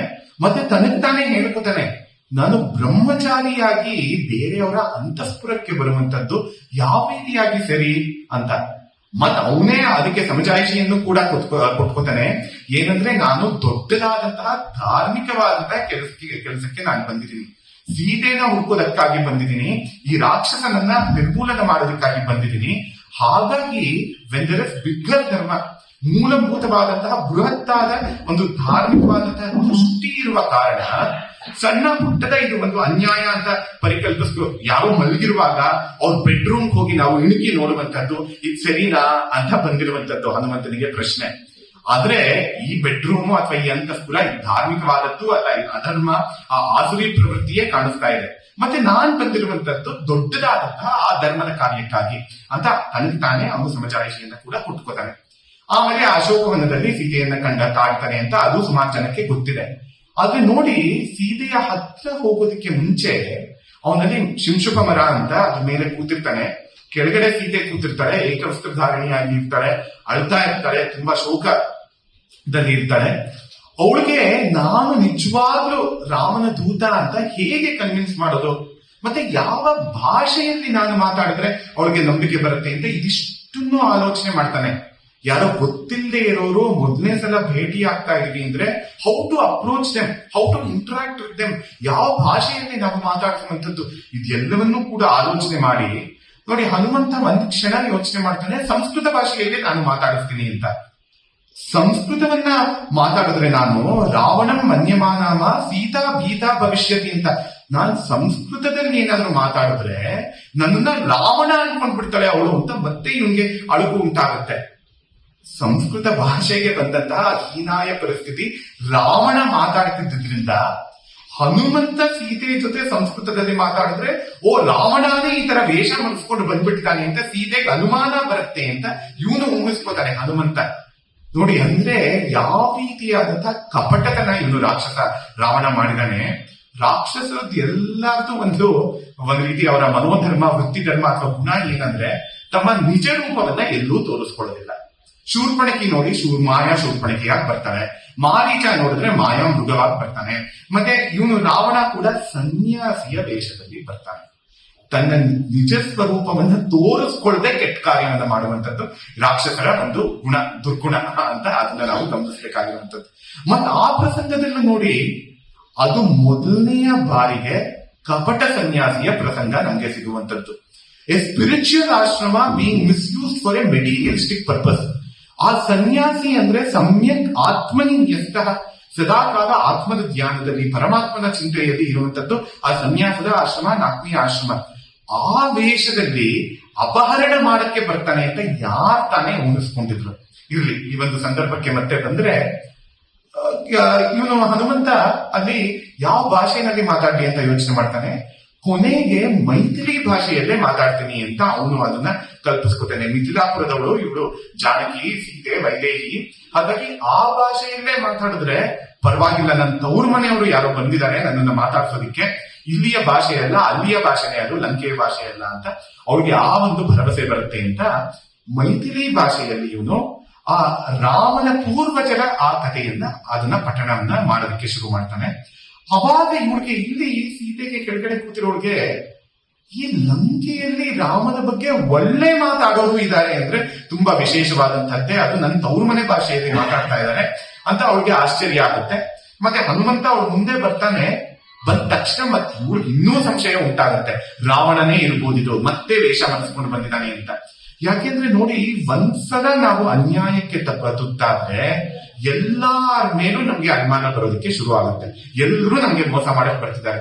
ಒಂದ್ಸಲ ದೊಡ್ಡದಾಗಿ ಮೋಸ ಹೋಗ್ಬಿಟ್ರೆ ಮತ್ತೆ ಜಗತ್ತಿನ ಮೇಲೆ, ಜನರ ಮೇಲೆ, ಲೋಕದ ಮೇಲೆ ಭರವಸೆ, ನಂಬಿಕೆ ಮೂಡುವಂತದ್ದೇ ಅಪರೂಪ. ಆ ರೀತಿಯಾಗಿ ಆಗ್ಬಿಡುತ್ತೆ. ಸೀತೆಗೆ ಬಂದಂತದ್ದು ಅದೇ ಪರಿಸ್ಥಿತಿ. ಅವಾಗ ಆ ಅಂಗುಲೇಖವನ್ನ ಎಲ್ಲವನ್ನು ತೋರಿಸ್ತಾನೆ. ಇರ್ಲಿ, ನಾನು ಶುರು ಮಾಡ್ಕೊಂಡಿದ್ದಂತಹ ಪ್ರಶ್ನೆ, ಸೀತೆಗೆ ಇಷ್ಟೆಲ್ಲ ಹೇಳಿದ್ಮೇಲೆ ಯಾಕೆ ಎಲ್ಲವನ್ನು ಧ್ವಂಸ ಮಾಡ್ದ ಹನುಮಂತ ಅಂತ. ಅದಕ್ಕೆ ಹನುಮಂತ ತಾನೇ ಯೋಚನೆ ಮಾಡ್ಕೋತಾನೆ. ಆಯ್ತು, ಸೀತೆಯನ್ನ ನಾನು ನೋಡ್ದೆ, ಆಯ್ತು ವಾಪಸ್ ರಾಮನಿಗೆ ಹೋಗಿ ನಾನು ಹೇಳ್ಬಿಡ್ಬೋದಲ್ಲ, ರಿಪೋರ್ಟರ್ ಕೆಲಸ ನಾನು ಮಾಡಬಹುದು. ದೌತ್ಯಕ್ಕೆ ದೂತನಾಗಿ ನನ್ನನ್ನ ಕಳಿಸಿರುವಂತದ್ದು, ಜಸ್ಟ್ ಆಸ್ ಎ ಮೆಸೆಂಜರ್ ಅಷ್ಟೇ. ಆದ್ರೆ ಅದಲ್ಲದೆ ಒಬ್ಬ ಕ್ಷತ್ರಿಯನಾಗಿ ನಂಗೆ ಒಂದು ಕರ್ತವ್ಯ ಇದೆ, ವಾನರ ಶ್ರೇಷ್ಠನಾಗಿ ನಂಗೆ ಒಂದು ಕರ್ತವ್ಯವಿದೆ, ರಾಮನ ಭಟನಾಗಿ ನಂಗೆ ಒಂದು ಕರ್ತವ್ಯವಿದೆ. ಇವರು DVG ಅವರೇ ಹೇಳಿದ್ದಾರೆ, ರಾಮ ಭಟನಾಗುನಿ ಮಂಕುತಿಮ್ಮ ಅಂತ ಕೂಡ ಬರುತ್ತೆ. ರಾಮನ ಭಟನಾಗಿ ಇರುವಂತ ಕೆಲಸ ನನ್ಗೇನು ಅಂದ್ರೆ, ಈ ವೈರಿ ಯಾರಿದ್ದಾನೆ ಅವನ ಪರಾಕ್ರಮ ಯಾವ ರೀತಿಯಾದಂಥದ್ದು, ಶಕ್ತಿ ಯಾವ ರೀತಿಯಾದಂಥದ್ದು, ಅವನ ಕೈಲಿ ಎಷ್ಟು ರಾಕ್ಷಸರಿದ್ದಾರೆ, ಯಾವ ರೀತಿಯಾದಂತಹ ಸೈನ್ಯ, ಯಾವ ರೀತಿಯಾದಂತಹ ಪಡೆ, ಯಾವ ರೀತಿಯಾದಂತಹ ಆಯುಧಗಳು, ಅಸ್ತ್ರಶಸ್ತ್ರಗಳು ಯಾವ್ಯಾವ ರೀತಿಯಾದಂಥದ್ದು ಅವನ ಹತ್ರ ಇದೆ, ಇದೆಲ್ಲವನ್ನು ನಾನು ತಿಳ್ಕೋಬೇಕು. ಇದು ಒಂದು ಅವಕಾಶ. You must always know the strengths and weaknesses of your enemies. ಆ ವೈರಿಯ ಗುಣಗಳು, ದೋಷಗಳು ಎರಡೂ ತಿಳ್ಕೊಂಡಿರ್ಬೇಕು ಯಾರೇ ಒಬ್ಬ ಯುದ್ಧವನ್ನ ಮಾಡ್ಬೇಕಾದ್ರೆ. ಹಾಗಾಗಿ ಅವನ ಎಸ್ಟಿಮೇಟ್, ಒಂದು ಅಂದಾಜು ನಮ್ಗೆ ಸಿಗ್ಬೇಕು. ಲಂಕೆಯಲ್ಲಿ ಯಾವ ರೀತಿ ಜನ ಇದ್ದಾರೆ, ಅಲ್ಲಿ ಒಳ್ಳೆಯವ್ರು ಎಷ್ಟು ಜನ, ಕೆಟ್ಟವ್ರು ಎಷ್ಟು ಜನ, ಮತ್ತೆ ರಾಮನ ದಬ್ಬಾಳಿಕೆ ಮಾಡಿ ನಡೆಸ್ಕೊಂತ ಇರುವಂತವ್ರು ಎಷ್ಟು ಜನ, ಸ್ವಯಂ ಪ್ರೇರಣೆಯಿಂದ ದುಷ್ಟರಾಗಿ ಇರುವಂತದ್ದು ಎಷ್ಟು ಜನ, ಆ ರೀತಿಯಾಗಿ ಅದಷ್ಟು ಎಸ್ಟಿಮೇಟ್ ನಾನು ಮಾಡಬೇಕು. ಮತ್ತೆ ಇನ್ನೂ ಒಂದನ್ನ ಯೋಚನೆ ಮಾಡ್ತಾನೆ. ಈಗ 4 ಉಪಾಯಗಳಿವೆ. ಸಾಮ, ದಾನ, ಭೇದ ಮತ್ತೆ ದಂಡ ಅಂತ. ಸಾಮೋಪಾಯ ಅಂದ್ರೆ ಏನು? ಒಳ್ಳೆ ಮಾತಲ್ಲಿ ಹೇಳಿ ಆ ವೈರಿಯನ್ನ ನಮ್ಮ ಪಕ್ಷಕ್ಕೆ ತಿರುಗಿಸಿಕೊಳ್ಳುವಂಥದ್ದು, ಅವ್ರಿಗೆ ಧರ್ಮ ನೀತಿಯನ್ನ ಜಾಗರಣ ಮಾಡುವಂಥದ್ದು, ಅದು ಸಾಮ ಮಾರ್ಗ. ಸಾಮವನ್ನ ಕೇಳೋದಕ್ಕೆ ಇವ್ರಿಗೆ ಆ ಒಂದು ಮನೋಧರ್ಮವೇ ಇಲ್ಲ. ರಾಕ್ಷಸರಿಗೆ ಕಿವಿಯನ್ನೇ ಕೊಡೋದಿಲ್ಲ ರಾಕ್ಷಸರು. ದಾನ ಅಂದ್ರೆ ಎಕ್ಸ್ಚೇಂಜ್ ಆಫರ್, ನಾವು ಇಷ್ಟು ಕೊಡ್ತೀವಿ, ಇಷ್ಟು ಸಂಪತ್ತಿಯನ್ನ ಕೊಡ್ತೀವಿ, ನಮ್ ಕಡೆ ಹೆಂಗಸನ್ನ ಹುಡುಗಿಯನ್ನ ಕಳಿಸ್ಬಿಡಿ ಅಂತ. ದಾನ ಮಾಡೋದಿಕ್ಕೆ ಏನಂದ್ರೆ ಇವ್ರಿಗೆ ಅಷ್ಟು ದಂಭ, ಅಷ್ಟು ಅಹಂಕಾರ, ಸ್ವರ್ಣಮಯವಾದಂತಹ ಲಂಕೆಯನ್ನೇ ಇವನು ಇಟ್ಕೊಂಡಿದ್ದಾನೆ, ಪುಷ್ಪಕ ವಿಮಾನವನ್ನೇ ಇಟ್ಕೊಂಡಿದ್ದಾನೆ. ಯಾರಿಗೂ ಸಿಗದೆ ಇರುವಂತಹ ಸಂಪತ್ತಿ ಇವನಲ್ಲಿದೆ, ರಾವಣನಲ್ಲಿ. ನಾವಿನ್ನೇನ್ ಹೆಚ್ಚಿನ ಸಂಪತ್ತಿ ಅವನಿಗೆ ಕೊಡಕ್ಕಾಗುತ್ತೆ? ದಾನ ಮಾರ್ಗವೂ ಇಲ್ಲಿ ನಡೆಯುವಂತದ್ದಲ್ಲ. ಸಾಮಾನ್ಯ ನಡೆಯೋದಿಲ್ಲ, ದಾನ ನಡೆಯೋದಿಲ್ಲ, ಭೇದ ನಡೆಯುತ್ತಾ ಅಂದ್ರೆ ಇಲ್ಲಿ ಒಳ್ಳೆಯವರು ಕೆಟ್ಟವರು ಯಾರು ಅಂತಲೇ ಗೊತ್ತಾಗೋದಿಲ್ಲ. ನಮ್ ಕಡೆಗೆ ಒಂದಿಷ್ಟು ಜನ ಸೇರಿಸ್ಕೊಳ್ಳೋಣ ಅಂದ್ರೆ ಯಾರು ಈ ಕಡೆಗೆ ಸೇರ್ಕೋತಾರೆ ಅನ್ನೋದು ನಮ್ಗೆ ಗೊತ್ತಾಗ್ತಾ ಇಲ್ಲ. ಹಾಗಾಗಿ ದಂಡ ನೀತಿಯೇ ಮುಖ್ಯವಾಗಿ ನಾವು ಮಾಡ್ಬೇಕಾಗಿರುವಂತದ್ದು ಅಂತ. ಹಾಗಾಗಿ ದಂಡ ನೀತಿಯನ್ನ ಮಾಡ್ಬೇಕಾದ್ರೆ ನಾನು ಶತ್ರುವನ್ನ ಕಿಂಚಿತ್ತಾಗಿ ಅವ್ರನ್ನ ಕುಗ್ಗಿಸೋಣ, let me bring down their confidence. ಅವ್ರ ಕಾನ್ಫಿಡೆನ್ಸ್ ನ ಒಂದಿಷ್ಟು ಕಮ್ಮಿ ಮಾಡೋಣ. ಒಬ್ಬನೇ ಒಬ್ಬ ಸೈನಿಕ ರಾಮನ ಕಡೆಯವನು ಈ ಮಟ್ಟದ ಒಂದು ನಾಶನವನ್ನ, ಡ್ಯಾಮೇಜ್ ನ ಮಾಡ್ತಾನೆ ಅಂದ್ರೆ ಇನ್ನು ರಾಮನ ಪರಾಕ್ರಮ ಏನಿರ್ಬೇಕು, ಲಕ್ಷ್ಮಣನ್ ಏನಿರ್ಬೇಕು, ಸುಗ್ರೀವಂತ ಏನಿರ್ಬೇಕು, ಅದನ್ನ ಇವನು ರಾವಣ ಊಹಿಸ್ಕೋಬಹುದು. ಹಾಗಾಗಿ ನನ್ನ ಟ್ರೈಲರ್, ಒಂದು ಟ್ರಯಲ್ ತರ ಕೊಟ್ಬಿಡೋಣ ಅಂತ. ಎಲ್ಲ ಯಾವ್ದೇ ಮೂವಿ ನೋಡ್ಬೇಕಾದ್ರೂ ಒಂದು ಟ್ರೈಲರ್ ಅಂತಿರುತ್ತೆ, ಅದನ್ನ ನೋಡಿದ್ರೆ ನಿಮ್ಗೆ ಗೊತ್ತಾಗುತ್ತೆ ಯಾವ ರೀತಿ ಇರುತ್ತೆ ಪೂರ್ತಿ ಮೂವಿ ಅಂತ. ಆ ರೀತಿಯಾಗಿ ಒಂದು ಟ್ರೈಲರ್ ತರ ನಾನು ಇಲ್ಲಿ ಒಂದು ಕೆಲಸವನ್ನ ಮಾಡ್ತೀನಿ. ಆ ದಂಡ ನೀತಿಯನ್ನೇ ಮಾಡ್ಬೇಕಾಗಿರುವಂತದ್ದು ರಾಕ್ಷಸರು ಇರುವಾಗ ಅಂತ. ಆ ರೀತಿ ದಂಡ ನೀತಿಗಾಗಿ ಇವನು ಇದನ್ನು ಮಾಡ್ತಾನೆ. ಗೋಷ್ಪದೀಕೃತ ವಾರಾಶಂ ಮಶಕೀಕೃತ ರಾಕ್ಷಸಂ. ಮಶಕೀಕೃತ ಸೊಳ್ಳೆಗಳಂತೆ ಎಷ್ಟೋ ಜನ ರಾಕ್ಷಸರನ್ನ ಸಂಹಾರ ಮಾಡ್ತಾನೆ. ಆಮೇಲೆ ನಮ್ಗೆ ಗೊತ್ತಿರೋ ಹಾಗೇನೆ ಅಕ್ಷಕುಮಾರನನ್ನು ಕೂಡ ಅವನು ಸಂಹಾರ ಮಾಡ್ತಾನೆ. ಮತ್ತೆ ಇಂದ್ರಜಿತ್ತು ಅವನ ಮೇಲೆ ಬ್ರಹ್ಮಾಸ್ತ್ರವನ್ನ ಬಿಟ್ಟಾಗ ಆ ಬ್ರಹ್ಮಾಸ್ತ್ರಕ್ಕೆ ಗೌರವವನ್ನ ಕೊಡ್ಬೇಕು ಅಂತ ತನ್ನನ್ನು ತಾನು ಸಮರ್ಪಣೆ ಮಾಡ್ಕೋತಾನೆ ಹೊರತು ಬ್ರಹ್ಮಾಸ್ತ್ರವನ್ನ ಗೆಲ್ಲೋದಿಕ್ಕೆ ಇವನ ಹತ್ರ ಶಕ್ತಿ ಇರ್ಲಿಲ್ಲ ಅಂತ ಏನಲ್ಲ. ಅದಕ್ಕೆ ಗೌರವ ಪೂರ್ವಕವಾಗಿ ತಲೆ ಬಗ್ಗಿಸ್ತಾನೆ. ಜೊತೆ ಇನ್ನೂ ಒಂದು ಅವನಿಗೆ ಆಲೋಚನೆ ಇರುತ್ತೆ, ಏನಂದ್ರೆ ಇದನ್ನ ನಾನು ಮಾಡಿದ್ರೆ ಸಾಕ್ಷಾತ್ ಆಗಿ ರಾವಣನನ್ನ ಕಾಣ್ಬೋದು. ರಾವಣ ಅಂತ ಎಲ್ಲರೂ ಹೇಳಿದ್ದಾರೆ. ಯಾವತ್ತೂ ಅವನು ಹೇಗಿದ್ದಾನೆ ಅಂತ ನಾನು ಕಂಡಿಲ್ಲ, ಸಾಕ್ಷಾತ್ ಆಗಿ ಕಂಡಿಲ್ಲ. ಹಾಗಾಗಿ ಅವನನ್ನ ನೋಡೋದಿಕ್ಕೆ ಇದೊಂದು ಅವಕಾಶ, ಹಾಗಾಗಿ ಅದನ್ನ ನೋಡ್ಬೋದು ಅಂತ ಇವನು ತಲೆ ಬಾಗಿಸ್ತಾನೆ ಅಲ್ಲಿ ಅಂತ ನಮ್ಗೆ ಗೊತ್ತಾಗುತ್ತೆ. ಹೀಗೆ ಇದು ಕೆಲವೊಂದಿಷ್ಟು ಪದ್ಯಗಳು ಕಾಳಿದಾಸ ಅಂತ ಹೇಳಿದೆ. ಇನ್ನೊಂದಿಷ್ಟು ಪದ್ಯಗಳು ನೋಡ್ಬೋದು ಯಾವ ಕಾಳಿದಾಸ ಹೇಳಿರುವಂತದ್ದು. ಮತ್ತೆ ಹನುಮನ್ ನಾಟಕ ಅಂದ್ರೆ ಒಂದು ಸುಂದರವಾದಂತಹ ಒಂದು ನಾಟಕ ಇದೆ. ಆ ಕವಿ ಯಾರು ಅದನ್ನ ಬರೆದಿರುವಂತದ್ದು ಅಂದ್ರೆ ಹನುಮಂತನೇ ಬರೆದಿರುವಂತದ್ದು ಹನುಮನ್ ನಾಟಕ ಅಂತ. ಅಲ್ಲಿ ಹನುಮಂತನ ಪರವಾದಂತಹ ಎಷ್ಟೋ ಪದ್ಯಗಳು, ಎಷ್ಟೋ ಶ್ಲೋಕಗಳು ಇರುವಂತದ್ದನ್ನ ನಾವು ಕಾಣ್ತೀವಿ. ಮತ್ತೆ ಇಲ್ಲಿ ನೋಡಿ, ಕೆಲವೊಂದಿಷ್ಟು ಸಂದರ್ಭಗಳನ್ನ ನೋಡ್ಕೊಂಡು ಬೇರೆ ಬೇರೆ ಕವಿಗಳು, ಅದರಲ್ಲೂ ಮುಖ್ಯವಾಗಿ 3 ಕವಿಗಳು ಹೇಳಿರುವಂತದ್ದು ಏನು ಅದನ್ನ ನಾನು ಹೇಳ್ತೀನಿ. ಪ್ರತ್ಯಭಿಜ್ಞಾ ರತ್ನಂ ಚ ರಾಮಾಯ ದರ್ಶಯತ್ ಕೃತಿ ಹೃದಯಂ ಸ್ವಯಮಾಯಾತಂ ವೈದೇಹ್ಯ ಇದ ಮೂರ್ತಿಮತ್ ಅಂತ ಇದು ಕಾಳಿದಾಸ ಹೇಳಿರುವಂತದ್ದು. ಇದಕ್ಕೂ ಮುಂಚೆ ಏನಂದ್ರೆ, ಹನುಮಂತ ಲಂಕೆಯನ್ನ ಸುಟ್ಟು ಈ ಕಡೆಗೆ ಬಂದಾಗ ರಾಮನ ಹತ್ರ, ಅದಕ್ಕೆ ಮುಂಚೆ ಅವರು ಮಧುವನಕ್ಕೆ ಎಲ್ಲ ಹೋಗ್ತಾರೆ, ಕವಿಗಳೆಲ್ಲ ಹೋಗ್ತಾರೆ. ರಾಮನನ್ನ ದೂರದಿಂದ ಕಾಣ್ತಾ ಇರುವಾಗಲೇ ನೋಡಿ ಹನುಮಂತ ಎಷ್ಟು ಒಂದು ರೀತಿ ಆಲೋಚನಾ ಪೂರ್ವವಾಗಿ ಯಾವ ಪದಗಳನ್ನ ನಾನು ಜೋಡಣೆ ಮಾಡಿ ಇವರಿಗೆ ಈ ಸಂದೇಶವನ್ನ ಕೊಡ್ಬೇಕು ಅಂತ ಯೋಚನೆ ಮಾಡ್ಕೊಂಡಿರ್ತಾನೆ. ಮೊದಲನೇದಾಗಿ ರಾಮನನ್ನ ದೂರದಿಂದ ನೋಡಿದಾಗ್ಲೇ ಹೇಳುವಂತದ್ದು ದೃಷ್ಟ, ಸೀತಾ, ಸ್ವಸ್ಥ ಅಂತ ಅವನು ಹೇಳಿರುವಂತಹ ಆರ್ಡರ್ ನೋಡಿ. ಆ ದೃಷ್ಟ ಅನ್ನುವಂತಹ ಪದ ಹೇಳಿದ ತಕ್ಷಣನೇ ಸ್ತ್ರೀಲಿಂಗದಲ್ಲಿ ಹೇಳಿರುವಂತದ್ದು. ಅಂದ್ರೆ ರಾಮನಿಗೆ ನೋಡಲ್ಪಟ್ಟೆ ಅವಳನ್ನು ಅಂತ ಹೇಳಿದಾನೆ ಇನ್ನು ಹನುಮಂತ. ಅಂದ್ರೆ ಹಾಗಾದ್ರೆ ಸೀತೆಯನ್ನೇ ನೋಡಿರ್ಬೇಕು ಅಂತ ಮೊದಲನೇ ಪದದಲ್ಲೇನೆ ಇವನ್ಗೆ ರಾಮನಿಗೆ ಒಂದ್ ರೀತಿ ನಿರಾಳ ಆಗುತ್ತೆ. ದೃಷ್ಟ. ಆಮೇಲೆ ನೆಕ್ಸ್ಟ್ ಹೇಳುವಂತದ್ದು ಸೀತೆಯನ್ನ ನಾನು ನೋಡಿದೆ, ಯಾರೋ ಬೇರೆಯವ್ರನ್ನೆಲ್ಲ ನೋಡಿದ್ದು, ಸೀತೆಯನ್ನೇ ನೋಡಿದ್ದು ಅಂತ ರಾಮನಿಗೆ ಮತ್ತೆ ಇನ್ನೊಂದು ಭರವಸೆ. ಮತ್ತೆ ಸ್ವಸ್ಥ, ಅವಳು ಆರಾಮಕ್ಕಿದ್ದಾಳೆ, ಏನು ಚಿಂತೆ ಮಾಡ್ಬೇಕಾಗಿಲ್ಲ ಅಂತ ಹನುಮಂತ ಆ ರೀತಿಯಾಗಿ ಆ ಸಂದೇಶವನ್ನ ತಿಳಿಸ್ತಾನೆ. ಬರೀ ನೋಡದೆ ಅಲ್ಲ, ಸೀತೆಯನ್ನು ನೋಡದೆ ಅಲ್ಲ, ಚೆನ್ನಾಗಿರೋ ಸೀತೆಯನ್ನ ನೋಡದೆ, ಅಂದ್ರೆ ಅವಳ ಪ್ರಾಣಕ್ಕೆ ಯಾವುದೇ ರೀತಿಯಾದಂತಹ ಅಪಾಯವಾಗಿಲ್ಲ ಅಂತ ಆ ರೀತಿಯಾದಂತಹ ಸಂದೇಶ ಯಾವ ಆರ್ಡರ್ ಅಲ್ಲಿ, ಯಾವ ಒಂದಾದ್ಮೇಲೆ ಒಂದು ಯಾವ ಅನುಸ್ರೋತದಲ್ಲಿ ಆ ಪದಗಳ ಜೋಡಣೆಯನ್ನ ಮಾಡಬೇಕು ಅಂತ ದೃಷ್ಟ, ಸೀತಾ, ಸ್ವಸ್ಥ ಅಂತ. ಹಾಗಾಗಿನೇ ನೋಡಿ ನಮ್ಮಲ್ಲಿ ಹನುಮದ್ ವ್ಯಾಕರಣ ಅಂತ ಬಂದಿತ್ತು ಅಂತ ಹೇಳ್ತಾರೆ. ಹನುಮಂತನೇ ಮೊದಲನೇದಾಗಿ ಸಂಸ್ಕೃತ ಭಾಷೆಗೆ ವ್ಯಾಕರಣವನ್ನ ಬರ್ದಿದ್ದು ಅಂತ. ಮತ್ತೆ ಅವನ ಮಾತು ಕೂಡ ಯಾವ ರೀತಿಯಾದಂಥದ್ದು ಹನುಮಂತಂದ್ರೆ ಅಲ್ಪಾಕ್ಷರಂ ಅಸಂದಿಗ್ಧಂ ಅಸ್ತೋಭಂ, ಈ ರೀತಿಯಾಗಿ ಅಲ್ಪಾಕ್ಷರಂ ಹೇಳಬೇಕಾದಂಥದ್ದನ್ನ ಬ್ರೀಫ್ ಆಗಿ, ಪ್ರಿಸೈಸ್ ಆಗಿ, ಕನ್ಸೈಸ್ ಆಗಿ, ಅಂದ್ರೆ ಸುಶೀಘ್ರವಾಗಿ ಹೇಳುವಂಥದ್ದು. ಬೀಟಿಂಗ್ ಅರೌಂಡ್ ದ ಬುಷ್ ಅಂತ ಇರ್ತಾರಲ್ಲ, ಎಲ್ಲೆಲ್ಲಿಗೋ ಹೋಗಿ ಎಲ್ಲೆಲ್ಲಿಗೋ ಬಂದು ಆ ರೀತಿ ಮಾಡುವಂಥದ್ದೇ ಅಲ್ಲ. ಸುಶೀಘ್ರವಾಗಿ ಯಾರಿಗೆ ಏನು ಎಷ್ಟನ್ನ ಯಾವ ಇಂಟೆನ್ಸಿಟಿನಲ್ಲಿ ಯಾವ ಡೆಪ್ತ್ ಅಲ್ಲಿ ಹೇಳಬೇಕು ಆ ರೀತಿಯಾಗಿ ಕಮ್ಯುನಿಕೇಟ್ ಮಾಡುವಂಥದ್ದು, ಆ ರೀತಿಯಾಗಿ ಸಂದೇಶವನ್ನ ಕೊಡುವಂಥದ್ದು, ಅದು ಹನುಮಂತನಲ್ಲಿ ಇದ್ದಂತಹ ಒಂದು ಮುಖ್ಯವಾದಂತಹ ಗುಣ. ಅವನು ಈ ಪ್ರತ್ಯಭಿಜ್ಞಾ ರತ್ನವನ್ನ ಅಂದ್ರೆ ಚೂಡಾಮಣಿಯನ್ನ ತಗೊಂಡು ಹೋಗಿ ರಾಮನಿಗೆ ಕೊಟ್ರೆ, ರಾಮಾಯ ದರ್ಶಯತ್ ಕೃತಿ, ಅವನು ಕೃತಜ್ಞತಾ ಪೂರ್ವಕವಾಗಿ ಇವನು ಹನುಮಂತ ತೋರಿಸಿದ. ಅವಾಗ ರಾಮನಿಗೆ ಏನನ್ನಿಸ್ತು ಅಂದ್ರೆ, ಹೃದಯಂ ಸ್ವಯಮಾಯಾತಂ, ನನ್ನ ಹೃದಯವನ್ನೇ ನನ್ಗೆ ತಂದು ಕೊಟ್ಟಿದ್ಯಲ್ಲ ಅಂತ ಅಷ್ಟು ಸಂತೋಷ ಆಯ್ತಂತೆ ರಾಮನಿಗೆ. ಆ ಚೂಡಾಮಣಿಯನ್ನ ನೋಡಿ ವೈದೇಹ್ಯ ಇವ ಮೂರ್ತಿಮತ್, ಸಾಕ್ಷಾತ್ತಾಗಿ ವೈದೇಹಿ ಸೀತೆಯನ್ನೇ ಕಣ್ಣು ಮುಂದೆ ಕಂಡಷ್ಟು ಸಂತೋಷ ಆಯ್ತು ರಾಮನಿಗೆ ಅಂತ. ಅಂದ್ರೆ ಎಷ್ಟು ಉಪಾಯಪೂರ್ಣವಾಗಿ, ಎಷ್ಟು. ಮತ್ತೆ ಅಲ್ಲಿ ಕೂಡ ವಾಲ್ಮೀಕಿ ಮಹರ್ಷಿಗಳೇ ಹೇಳ್ತಾರೆ, ನಿವೇದಯಾಮಾಸ ಚೂಡಾಮಣಿಂ ಅಂತ. ಅಂದ್ರೆ ದರ್ಶಯಾಮಾಸ, ಈ ರೀತಿ ಮೇಲ್ಗಡೆಯಿಂದ ಕೊಡುವಂತದ್ದಲ್ಲ, ಕೆಳಗಡೆಯಿಂದ ತೋರಿಸುವಂತದ್ದು ಹನುಮಂತನ ಗುಣ ಅಂತ. ಅಂದ್ರೆ ತನ್ನ ಕೈ ಪ್ರಭುಗಳ ಕೈಗಿಂತ ಯಾವತ್ತೂ ಮೇಲಾಗಬಾರದು ಅಂತ, ತನ್ನ ಕೈ ಕೆಳಗಡೆ ಇರಬೇಕು, ಪ್ರಭುಗಳಿಗೆ ಅದನ್ನ ತೋರಿಸ್ಬೇಕು ಅಂತ.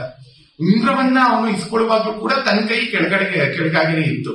ಚೂಡಾಮಣಿಯನ್ನ ಕೂಡ ದರ್ಶಯಾಮಾಸ, ಈ ರೀತಿಯಾಗಿ ನಾನು ತಂದಿದ್ದೀನಿ ಅಂತ. ರಾಮನಿಗೆ ಸೀತೆಯ ಹೃದಯವನ್ನೇ ತಂದಿದ್ಯಾ, ಸಾಕ್ಷಾತ್ ಆಗಿ ಸೀತೆಯನ್ನೇ ಕರ್ಕೊಂಡು ಬಂದಿದ್ಯಾ ಅನ್ನುವಂತಷ್ಟು ಖುಷಿ ಆಯ್ತು, ಸಂತೋಷ ಆಯ್ತು ಅಂತ ಕಾಳಿದಾಸ ಹೇಳಿರುವಂತದ್ದು. ಮತ್ತೆ ನೋಡಿ ಇಲ್ಲಿ ರಾವಣನಿಗೆ ಮತ್ತೆ ಹನುಮಂತನಿಗೆ ನಡೆಯುವಂತಹ ಸಂಭಾಷಣೆ ಯಾವ ರೀತಿಯಾದಂತದ್ದು ಅಂತ ನಾನು ಅಲ್ಲಿಂದ ಇಲ್ಲಿಂದ ಕೆಲವೊಂದಿಷ್ಟು ಸಂದರ್ಭಗಳನ್ನ ತಗೊಂಡು ನಾನು ಹೇಳ್ತಾ ಇದ್ದೀನಿ ಅಷ್ಟೇ. ಆ ಒಂದು ಪದ್ಯದಲ್ಲಿ ರಾವಣ ಹೇಳುವಂಥದ್ದು ಮತ್ತೆ ಇವನು ಹನುಮಂತ ಹೇಳುವಂಥದ್ದು, ರೇರೇ ವಾನರ ಕೋಭವಾನ್ ಅಹಮರೇ ಸ್ವತ್ಸೂನು ಹಂತಾವಹೆ. ಇವನು ರಾವಣ ಕೇಳ್ತಾ ಇದ್ದಾನೆ, ರೇರೇ ವಾನರ ಕೋಭವಾನ್, ಯಾರಪ್ಪ ನೀನು? ರೇರೇ ವಾನರ ಯಾರು ನೀನು ಅಂತ. ಸ್ವತ್ಸೂನು ಹಂತಾವಹೆ, ಅವನ ಪರಿಚಯ ಹೇಳ್ಕೊಡುವಂಥದ್ದು ನೋಡಿ, ನಿನ್ನ ಮಗನನ್ನ ಕೊಂದವನು ನಾನು ಅಂತ. ಅಂದ್ರೆ ಮೊದ್ಲೇ ನನ್ನ ಪರಾಕ್ರಮವನ್ನ ತಿಳ್ಕೋ, ನಿನ್ ಮಗನನ್ನ ಸಾಯಿಸಿದೀನಿ, ಮುಂದೆ ನಿನ್ನಗೂ ಏನಾದ್ರು ಮಾಡ್ತೀನಿ, ಯೋಚನೆ ಮಾಡ್ಕೋ ಅದನ್ನ ಅಂತ. ಸ್ವತ್ಸೂನು ಹಂತಾವಹೆ. ದಾಸೋಹಂ ಅಥವಾ ದೂತೋಹಂ ಖರ ಕಂಠನಸ್ಯ ಜಗತಾಂ ಕೋದಂಡ ದೀಕ್ಷಾ ಗುರೋ. ಮತ್ತೆ ಅವನು ಹೇಳ್ಕೊಳ್ಳುವಂಥದ್ದು ಏನಂದ್ರೆ, ಅದೇ ಶಿಷ್ಟ ರಕ್ಷಣೆ ಮತ್ತೆ ದುಷ್ಟ ಶಿಕ್ಷಣ, ಶಿಷ್ಟ ರಕ್ಷಣ, ಮತ್ತೆ ದೊಡ್ಡದಾದದ್ದಕ್ಕೆ ತಲೆಬಾಗಿ ನಿಲ್ಲುವಂಥದ್ದು. ಡಿ.ವಿ.ಜಿ. ಅವ್ರು ಹೇಳ್ತಾರಲ್ಲ, ಘನತತ್ವ ಒಂದಕ್ಕೆ ದಿನ ರಾತ್ರಿ ಮನಸುವುದು, ನೆನೆಯದಿನ್ನೊಂದನೆಲ್ಲವ ನೀಡತದುರ ಅನುಸಂಧಿಯಲ್ಲಿ ಜೀವ ಭಾರವನ್ನು ಮರೆಯುವುದು ಹನುಮಂತನುಪದೇಶ ಮಂಕುತಿಮ್ಮ ಅಂತ. ರಾತ್ರಿ ಮನಸೋತು, ಘನವಾದಕ್ಕೆ ನಾವು ಸದಾ ಕಾಲ ಸಮರ್ಪಣೆ ಮಾಡ್ಕೋಬೇಕು ಅಂತ. ಅವಾಗ ಸಣ್ಣ ಪುಟ್ಟದ ತೊಂದರೆಗಳು, ಸಣ್ಣ ಪುಟ್ಟ ಕಿರಿಕಿರಿಗಳು, ನಥಿಂಗ್ ವಿಲ್ ಬಾದರ್ ಅಸ್, ಯಾವುದು ನಮ್ಗೆ ತೊಂದರೆಯನ್ನ ಕೊಡೋದಿಲ್ಲ. ಘನವಾದಂತ ಒಂದು ಆಧ್ಯಾತ್ಮ ನಿಷ್ಠವಾದಂತಹ ಯಾವುದೋ ಒಂದು ಗುರಿ ನಮ್ಮಲ್ಲಿ ಇದ್ರೆ, ಸಣ್ಣ ಪುಟ್ಟವಾದಂತಹ ಲೌಕಿಕವಾದಂತಹ ಯಾವುದೇ ತೊಂದರೆ ತಾಪತ್ರೆಗಳು ಹೆಚ್ಚಾಗಿ ನಮ್ಮನ್ನ ಬಾಧಿಸುವಂತದ್ದಲ್ಲ.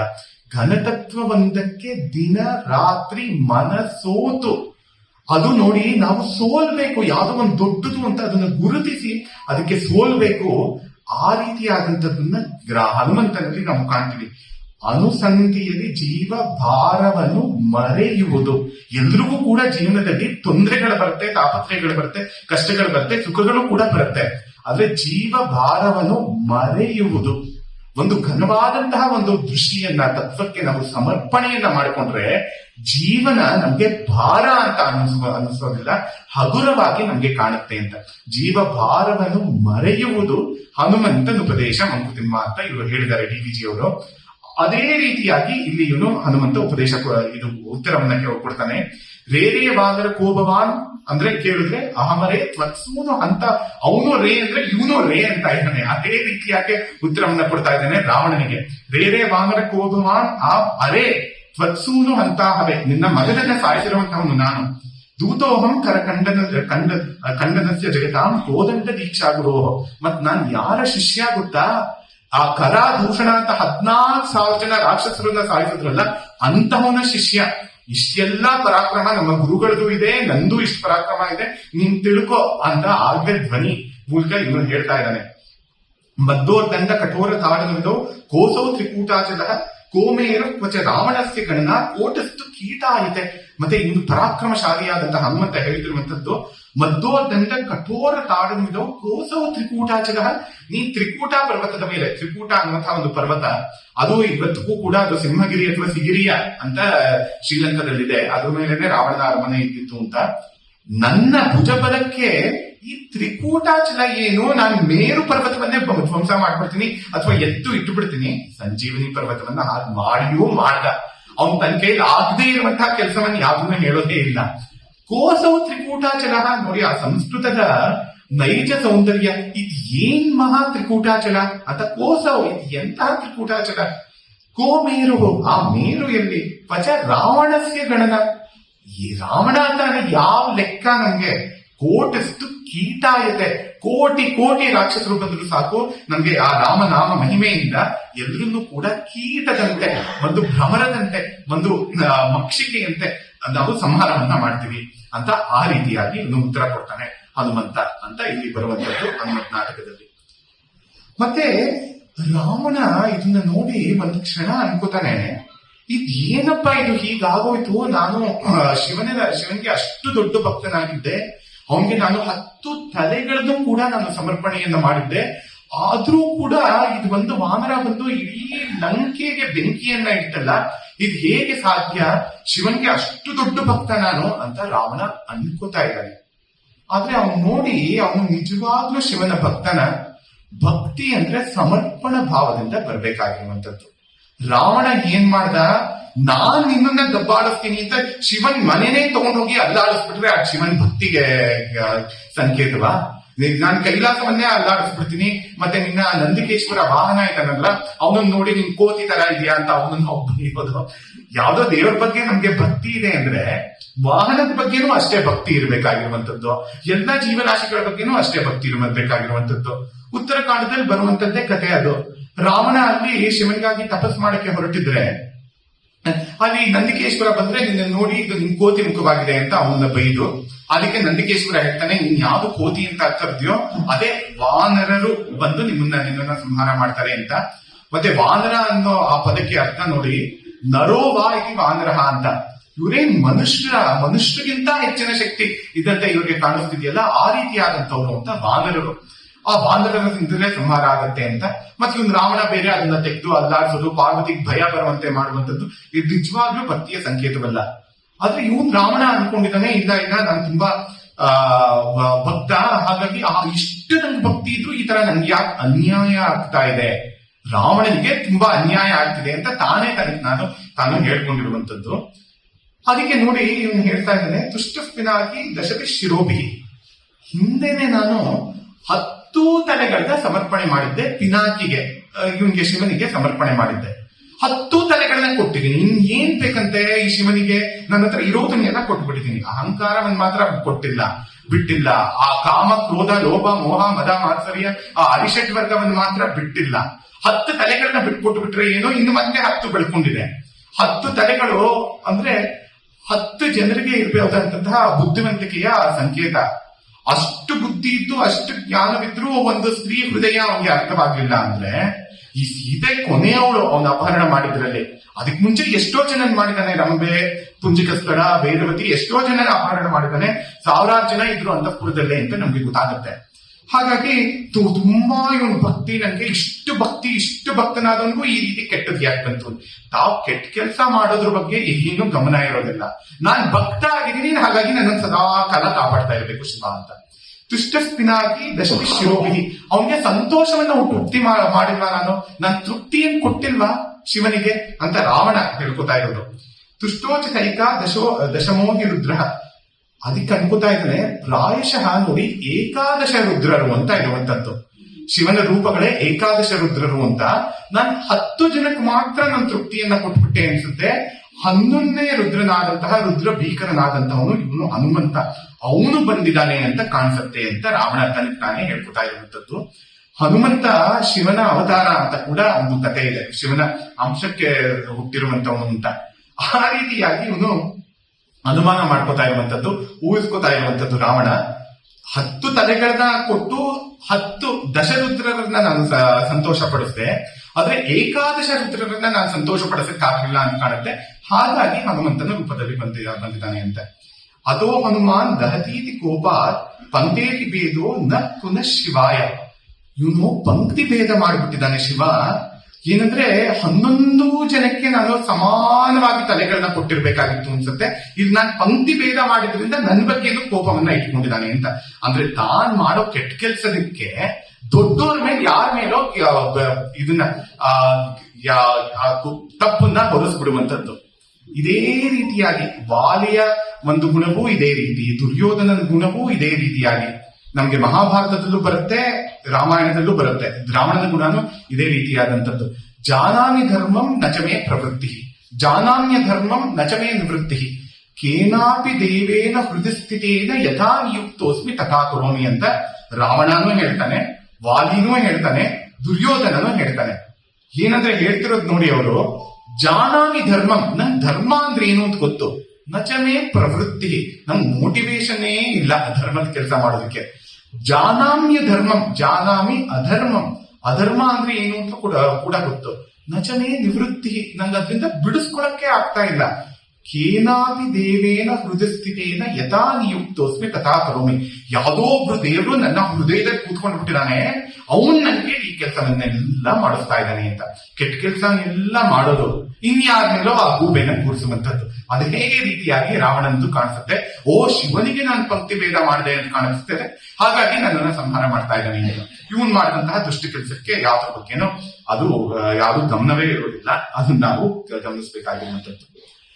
ಮತ್ತೆ ನೋಡಿ, ಇಡೀ ಲಂಕೆಗೆ ಹನುಮಂತ ಬೆಂಕಿ ಇಡ್ತಾನೆ. ಆ ಬೆಂಕಿ ಇಡಕ್ಕೆ ಮುಂಚೆ ಕೂಡ ಏನ್ ಮಾಡೋದು ಅಂತ ಯೋಚನೆ ಮಾಡಿದಾಗ, ರಾವಣ ಇವನನ್ನ ಹೇಗೆ ನಾವು ಶಿಕ್ಷಿಸಬೇಕು ಅಂತ ಯೋಚನೆ ಮಾಡಿದಾಗ ಇವನು ಹೇಳ್ತಾನೆ, ವಿಭೀಷಣ ಅವನು ದೂತನಾಗಿ ಬಂದಿರುವಂತದ್ದು, ದೂತರನ್ನ ಈ ರೀತಿ ಶಿಕ್ಷೆಗೆ ಒಳಪಡಿಸಬಾರದು ಅಂತ ವಿಭೀಷಣ ಹೇಳ್ತಾನೆ. ಹಾಗೆ ಮಾಲ್ಯವಂತ ಹೇಳ್ತಾನೆ, ಬೇಕಾದಷ್ಟು ಜನ ಎದುರು ಹೇಳ್ತಾರೆ ರಾವಣನಿಗೆ ಬುದ್ಧಿವಾದ. ಒಳ್ಳೆ ಬುದ್ಧಿ ಕೇಳೋದಕ್ಕೆ ಇರ್ಬೇಕಲ್ಲ ಒಂದಿಷ್ಟು, ಅದಕ್ಕೂ ಮೈಂಡ್ ಸ್ಪೇಸ್ ಅಂತ ಒಂದು ಮನೋವೈಶಾಲ್ಯ ಇರಬೇಕು, ಹೃದಯ ವೈಶಾಲ್ಯ ಇರಬೇಕು. ಅದಿದ್ದದ್ದೇ ಅಲ್ಲ, ಆ ಮೆಂಟಲ್ ಬ್ಲಾಕ್ಸೇ ಇದ್ದಿದ್ದು ಇವನ್ಗೆ. ಶ್ರೀಕೃಷ್ಣ ಕೂಡ ಹೇಳ್ತಾನೆ ಭಗವದ್ಗೀತೆನಲ್ಲಿ, ಈಶ್ವರೋಹಂ ಅಹಂ ಭೋಗಿ ಸಿದ್ಧೋಹಂ ಬಲವಾನ್ ಸುಖಿ ಆಢ್ಯೋಪಿ ಜನಮಾನಸ್ಮಿ ಕೋಮ್ಯೋಸ್ಮಿ ಸದೃಶೋಮಯ ಯಕ್ಷೇ ದಾಸ್ಯಾಮಿ ಮೋದಶ್ಯ ಇತ್ಯಜ್ಞಾನ ವಿಮೋಹಿತಾ. ಈ ದೈವಾಸುರ ಸಂಪತ್ ವಿಭಾಗ ಯೋಗ ಅಂತ ಯಾವ್ದಿದೆ ಭಗವದ್ಗೀತೆಯಲ್ಲಿ 16ನೇ ಅಧ್ಯಾಯ, ಬಹಳ ಸುಂದರವಾದಂಥದ್ದು. ಆ ಆಸುರಿ ಸಂಪತ್ತು ಅಥವಾ ರಾಕ್ಷಸರ ಗುಣ ಯಾವ ರೀತಿಯಾದಂಥದ್ದು ಅಂದ್ರೆ, ಈಶ್ವರೋಹಂ ಅಹಂ ಭೋಗಿ ಸಿದ್ಧೋಹಂ ಬಲವಾನ್ ಸುಖಿ. ನಾನೇ ಈಶ್ವರ, ನಾನೇ ಅಂದ್ರೆ ನಾನೇ ಎಲ್ಲರ ಒಡೆಯನಾಗಬೇಕು, ನಾನೇ ಇಡೀ ಜಗತ್ತನ್ನ ದಬ್ಬಾಳಿಕೆ ಮಾಡಬೇಕು, ಎಲ್ಲರೂ ಕೂಡ ನನ್ನ ಅಡಿಯಾಳಾಗಿರ್ಬೇಕು ಅಂತ. ಇವತ್ತೂ ಕೂಡ ಯಾವುದೇ ಒಬ್ಬ ಮನುಷ್ಯನಿಗೆ, ಯಾವುದೇ ಒಂದು ದೇಶಕ್ಕೆ ಈ ರೀತಿಯಾದಂತಹ ಮನೋಭಾವ ಇದ್ರೆ, ನಾವ್ ಎಲ್ರೂ ತುಳಿದು ಹಾಕ್ಬೇಕು, ಎಲ್ರೂ ದಬ್ಬಾಳಿಕೆ ಮಾಡ್ಬೇಕು ಅಂದ್ರೆ ಅದು ಆಸುರಿ ಸಂಪತ್ತು ಅಂತಾನೆ. ಈಶ್ವರೋಹಂ ಅಹಂ ಭೋಗಿ, ಎಲ್ಲಾ ಸುಖವೂ ನಂಗೆ ಬೇಕು, ಅಹಂ ಭೋಗಿ. ಈಗ ನೋಡಿ, ಎಷ್ಟೋ ದೇಶಗಳು, ಪಾಶ್ಚಾತ್ಯ ದೇಶಗಳು ತಮ್ಮ ಟಾಯ್ಲೆಟ್ ಪೇಪರ್ಸ್ ಗಾಗಿ ಎಲ್ಲ ಕಾಡುಗಳಿಗೆ ಎಲ್ಲವನ್ನು ಕೂಡ ನಾಶ ಮಾಡ್ತಾ ಇವೆ, ಎಲ್ಲವೂ ಕೂಡ ತಮ್ಗೆ ಬೇಕು ಅಂತ. ಅಹಂ ಭೋಗಿ. ಸಿದ್ಧೋಹಂ ಬಲವಾನ್ ಸುಖಿ, ನನ್ಗೆ ಶಕ್ತಿ ಇದೆ ಕೈಯಲ್ಲಿ, ನನ್ನ ಹತ್ರ ದುಡ್ಡಿದೆ, ಹಾಗಾಗಿ ಎಲ್ಲವನ್ನೂ ಸ್ವಾರ್ಥಕ್ಕಾಗಿ ಬಳಸ್ಕೊತೀನಿ ಅಂತಿದ್ರೆ ಅದು ಆಸುರಿ ಸಂಪತ್ತಿ ಅಂತ. ಸಿದ್ಧೋಹಂ ಬಲವಾನ್ ಸುಖಿ ಆಢ್ಯೋಪಿ ಜನಮಾನಸ್ಮಿ ಕೋನ್ಯೋಸ್ಗೆ ಸದೃಶಮಯ. ನನ್ಗೆ ಸದೃಶರಾದಂತವ್ರು ಯಾರು ಇದಾರ? ಯಾರು ಇಲ್ಲ. No one can equal me. ಆ ರೀತಿಯಾದಂತಹ ಒಂದು ಮನೋಧರ್ಮ ಯಾರಿರುತ್ತೋ ಆ ರೀತಿಯಾದಂತೂ ಆಸುರಿ ಪ್ರವೃತ್ತಿ ಅಂತ ಕೃಷ್ಣ ಹೇಳಿರುವಂತದ್ದು ಗೊತ್ತಾಗುತ್ತೆ ನಮಗೆ. ದಂಭೋ ದರ್ಭೋಭಿಮಾನಶ್ಚ ಕ್ರೋಧ ಪಾರುಷ್ಯಮೇವಚ. ದಂಭ, ದರ್ಭ, ಅಭಿಮಾನ, ತುಂಬಾ ಸ್ವಾಭಿಮಾನ. ಕ್ರೋಧ ಪಾರುಷ್ಯಮೇವಚ, ಎಲ್ಲರ ಜೊತೆನೂ ಕೂಡ ಪರುಷವಾದಂತಹ ಮಾತು, ಕಠೋರವಾದಂತಹ ಮಾತಿನಲ್ಲೇ ವ್ಯವಹಾರ ಮಾಡುವಂಥದ್ದು. ನೋಡಿ, ಸೀತೆಗೂ ಕೂಡ ಇವನು ಏನ್ ಹೇಳ್ತಾನೆ ರಾವಣ, ಇನ್ನು 2 ತಿಂಗಳಲ್ಲಿ ನೀನು ಒಪ್ಕೊಳ್ತಾ ಇದ್ರೆ ಪ್ರಾತರಾಶಾಂ ಕಲ್ಪಯಿಷ್ಯಾಮಿ ಅಂತ, ಬೆಳಗ್ಗೆ ತಿಂಡಿ ಮಾಡ್ಕೊಂಡು ನಿನ್ನ ತಿಂದು ಬಿಡ್ತೀನಿ ಅಂತ. ಈ ರೀತಿ ಬೆದರಿಕೆ ಹಾಕಿದ್ರೆ ಅವ್ರು ಏನೋ ಮನಸ್ಸನ್ನ ಒಲಿಸ್ಕೊಂಡು ಬರ್ತಾಳ. ಈ ರೀತಿ ಕಠೋರವಾಗಿ ಕೆಟ್ಟ ಮಾತಲ್ಲಿ ಆಡೋದು ಎಲ್ಲರ ಹತ್ರನೂ ಇದೇ ರೀತಿಯಾದಂತಹ ಬರ್ತಾನೆ ನಮ್ಗೆ ಗೊತ್ತಾಗುತ್ತೆ. ಮಾರೀಚ ಕೂಡ ಹೇಳಿರ್ತಾನೆ ರಾವಣನಿಗೆ, ನಾನು ಶಿಕ್ಷಿತನಾಗಿದ್ದೀನಿ ರಾಮನಿಂದ ಅವನ ಭುಜಬಲದ ಪರಾಕ್ರಮ, ಅವನ ಧನುಸ್ಸಿನ ಕೋದಂಡದ ಪರಾಕ್ರಮ ಏನು ಅಂತ ಗೊತ್ತು. ನೀನು ಈ ರೀತಿಯಾದಂತಹ ಕೆಲಸವನ್ನ ಮಾಡೋದಕ್ಕೆಲ್ಲ ನನ್ನನ್ನ ಪ್ರೇರೇಪಿಸ್ಬೇಡ, ನನ್ನನ್ನು ನಿಯೋಗಿಸ್ಬೇಡ ಅಂತ. ಆದ್ರೂ ಅವನ ಬಾಯನ್ನು ಕೂಡ ಮುಚ್ಚಿಸಿ ಈ ರೀತಿಯಾಗಿ ಮಾಡ್ತಾನೆ ರಾವಣ. ಆ ಮಾಯಾಮೃಗವಾಗಿ ಬರೋ ತರ ಮಾಡಿಸ್ತಾನೆ. ವಿಭೀಷಣ ಕೂಡ ಎಷ್ಟೋ ಒಳ್ಳೆಯ ಮಾತನ್ನ ಹೇಳಕ್ಕೆ ಪ್ರಯತ್ನ ಪಡ್ತಾನೆ.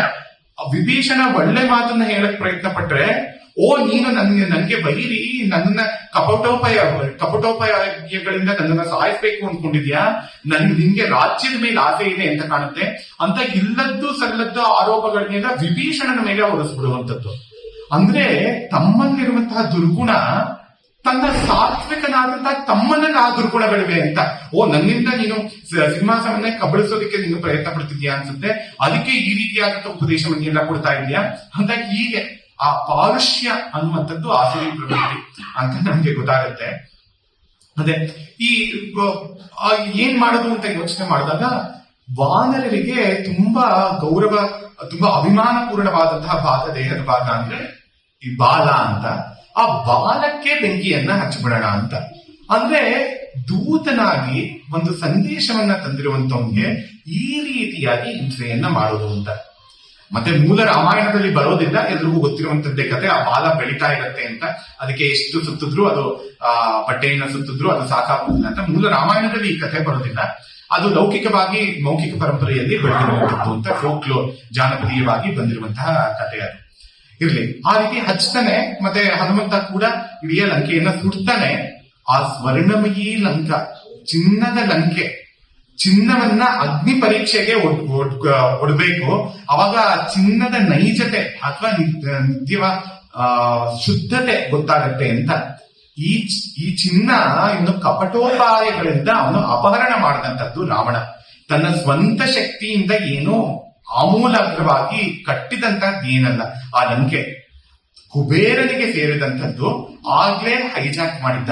ಆ ಪ್ಲೇನ್ ಹೈಜಾಕಿಂಗು, ವುಮೆನ್ ಕಿಡ್ನಾಪಿಂಗು, ಮತ್ತೆ ಇಡೀ ಒಂದು ಈ ಯಾವ್ದು ಕಾಂಕ್ವೆಸ್ಟ್ ಅಂತೆಲ್ಲ ಯಾವ್ದಿದೆ ಆಗಿನ ಕಾಲದಲ್ಲೇ ಇದ್ದಿದ್ದು ನಮ್ಗೆ ಗೊತ್ತಾಗುತ್ತೆ. ಆ ರೀತಿಯಾಗಿ ಯಾವ್ದೋ ಮನೆ ಹೋಗಿ ನಮ್ಮನೆ ಅಂತ ಅದನ್ನ ಮಾಡ್ಕೊಂಡು ಅವನು ನಲ್ಲಿಂದ ಓಡಿಸಿ ಅವನ್ ಪಾಪ ಕುಬೇರ ಹಿಮಾಲಯ ತಪ್ಪಲಲ್ಲಿ ಹೋಗಿ ಅಮರಾವತಿಯಲ್ಲಿ ಇರುವಂತೆ ಆ ರೀತಿ ಎಲ್ಲ ಆಗಿ ಆದಂತದ್ದು ನಮ್ಗೆ ಗೊತ್ತಾಗುತ್ತೆ. ಆ ರೀತಿ ಬೆಂಕಿಯನ್ನ ಹಚ್ತಾನೆ.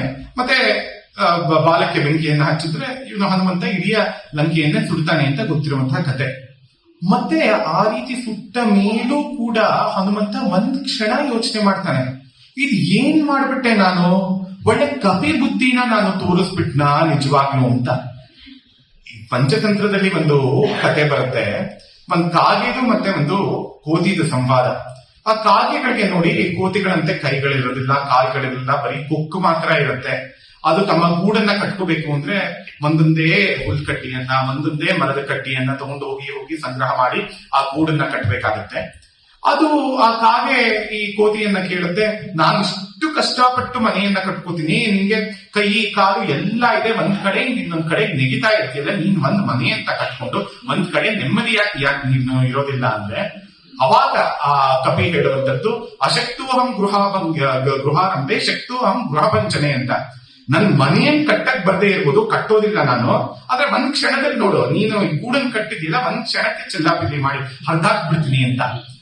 ಎಷ್ಟೋ ಜನಕ್ಕೆ ಆ ರೀತಿಯಾಗಿರುತ್ತೆ. ಯಾವ್ದೇ ಮನೆಯನ್ನ ಕಟ್ಟೋದಿಕ್ಕಾಗ್ಲಿ ಆ ರೀತಿಯಾದಂತಹ ಸಾಮರ್ಥ್ಯ ಇರೋದಿಲ್ಲ. ಮನೆ ಮುರಿಯೋದಿಕ್ ಮಾತ್ರ ಮಾತಲ್ಲೇ ಮುರಿಯುವಂತಹ ಸಾಮರ್ಥ್ಯಗಳು ಸಾಕಷ್ಟು ಜನಕ್ಕೆ ಇರುತ್ತೆ. ಅಶಕ್ತೋಹಂ ಗೃಹಾರಂಭೆ ಶಕ್ತೋಹಂ ಗೃಹ ಪಂಚನೆ ಅಂತ. ಆ ರೀತಿಯಾಗಿ ಇವನು ಹನುಮಂತ ಯೋಚನೆ ಮಾಡ್ತಾನೆ, ಏನಾದ್ರೂ ನಾನು ಆ ರೀತಿಯಾದಂತಹ ಕಪಿಯ ಬುದ್ಧಿಯನ್ನ ಮಾಡ್ಬಿಟ್ನಾ. ಮತ್ ಒಂದ್ ಕ್ಷಣ ಜ್ಞಾಪಕ ಬರುತ್ತೆ, ಅಯ್ಯೋ ಸೀತೆ ಕೂಡ ಇದ್ಲಲ್ಲ ಅಲ್ಲಿ ಅಶೋಕವನದಲ್ಲಿ, ಅವಳಿಗೇನಾದ್ರೂ ಅಪಾಯ ಆಗ್ಬಿಟ್ರೆ ಹೇಗೆ ಅಂತ. ಅದಕ್ಕೆ ತನಗ್ ತಾನೇ ಅವನು ಹೇಳ್ಕೊತಾನೆ, ಅಗ್ನಿದೇವ ಎಷ್ಟು ಮಹತ್ತರನಾದಂಥವನು, ನನ್ ಬಾಲವನ್ನೇ ಅವನು ಸುಟ್ಟಿಲ್ಲ. ನಾನು ರಾಮ ಭಕ್ತನಾಗಿ ರಾಮನ ಸಾಕ್ಷಾತ್ ಅವತಾರದಂತೆ ಅಥವಾ ರಾಮನನ್ನೇ ಹೃದಯದಲ್ಲಿ ಉಳ್ಳಂತವಳು ಸೀತೆ.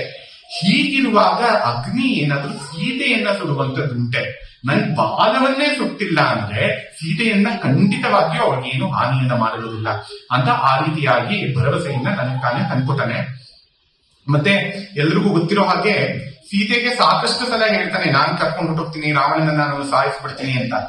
ಅದಕ್ಕೆ ಸೀತೆ ಮತ್ತೆ ಹೇಳುವಂತದ್ದು ನೋಡಿ, ಏನು, ನನ್ನ ತಪ್ಪಿನಿಂದ ನಾನು ಅಪಹರಣಕ್ಕೆ ತುತ್ತಾದೆ. ಲಕ್ಷ್ಮಣ ಬೇಡ ಅಂತ ಹೇಳ್ದ, ಮಾಯಾಮೃಗ ಬೇಡ ಅಂತ ಹೇಳ್ದ.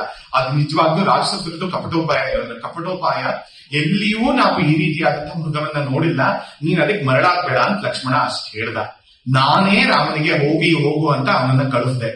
ಮತ್ತೆ ಲಕ್ಷ್ಮಣ ಆ ಮಾರೀಚ ಆ ಸೀತೆ ಆ ಲಕ್ಷ್ಮಣ ಅಂತ ಕೂಗ್ದಾಗ್ಲೂ ಕೂಡ ಲಕ್ಷ್ಮಣ ಹೇಳ್ದ, ಇದು ನಿಜವಾಗ್ಲೂ ನಮ್ಮಣ್ಣ ರಾಮ ಅಲ್ಲ, ರಾಮನಿಗೆ ಆತರ ಅಪಾಯ ಆಗೋದೇ ಇಲ್ಲ, ನೀನ್ ಕಣ್ಣಲ್ಲಿ ನೀನೇ ಸಾಕ್ಷಾತ್ತಾಗಿ ನೋಡಿದ್ಯಾ.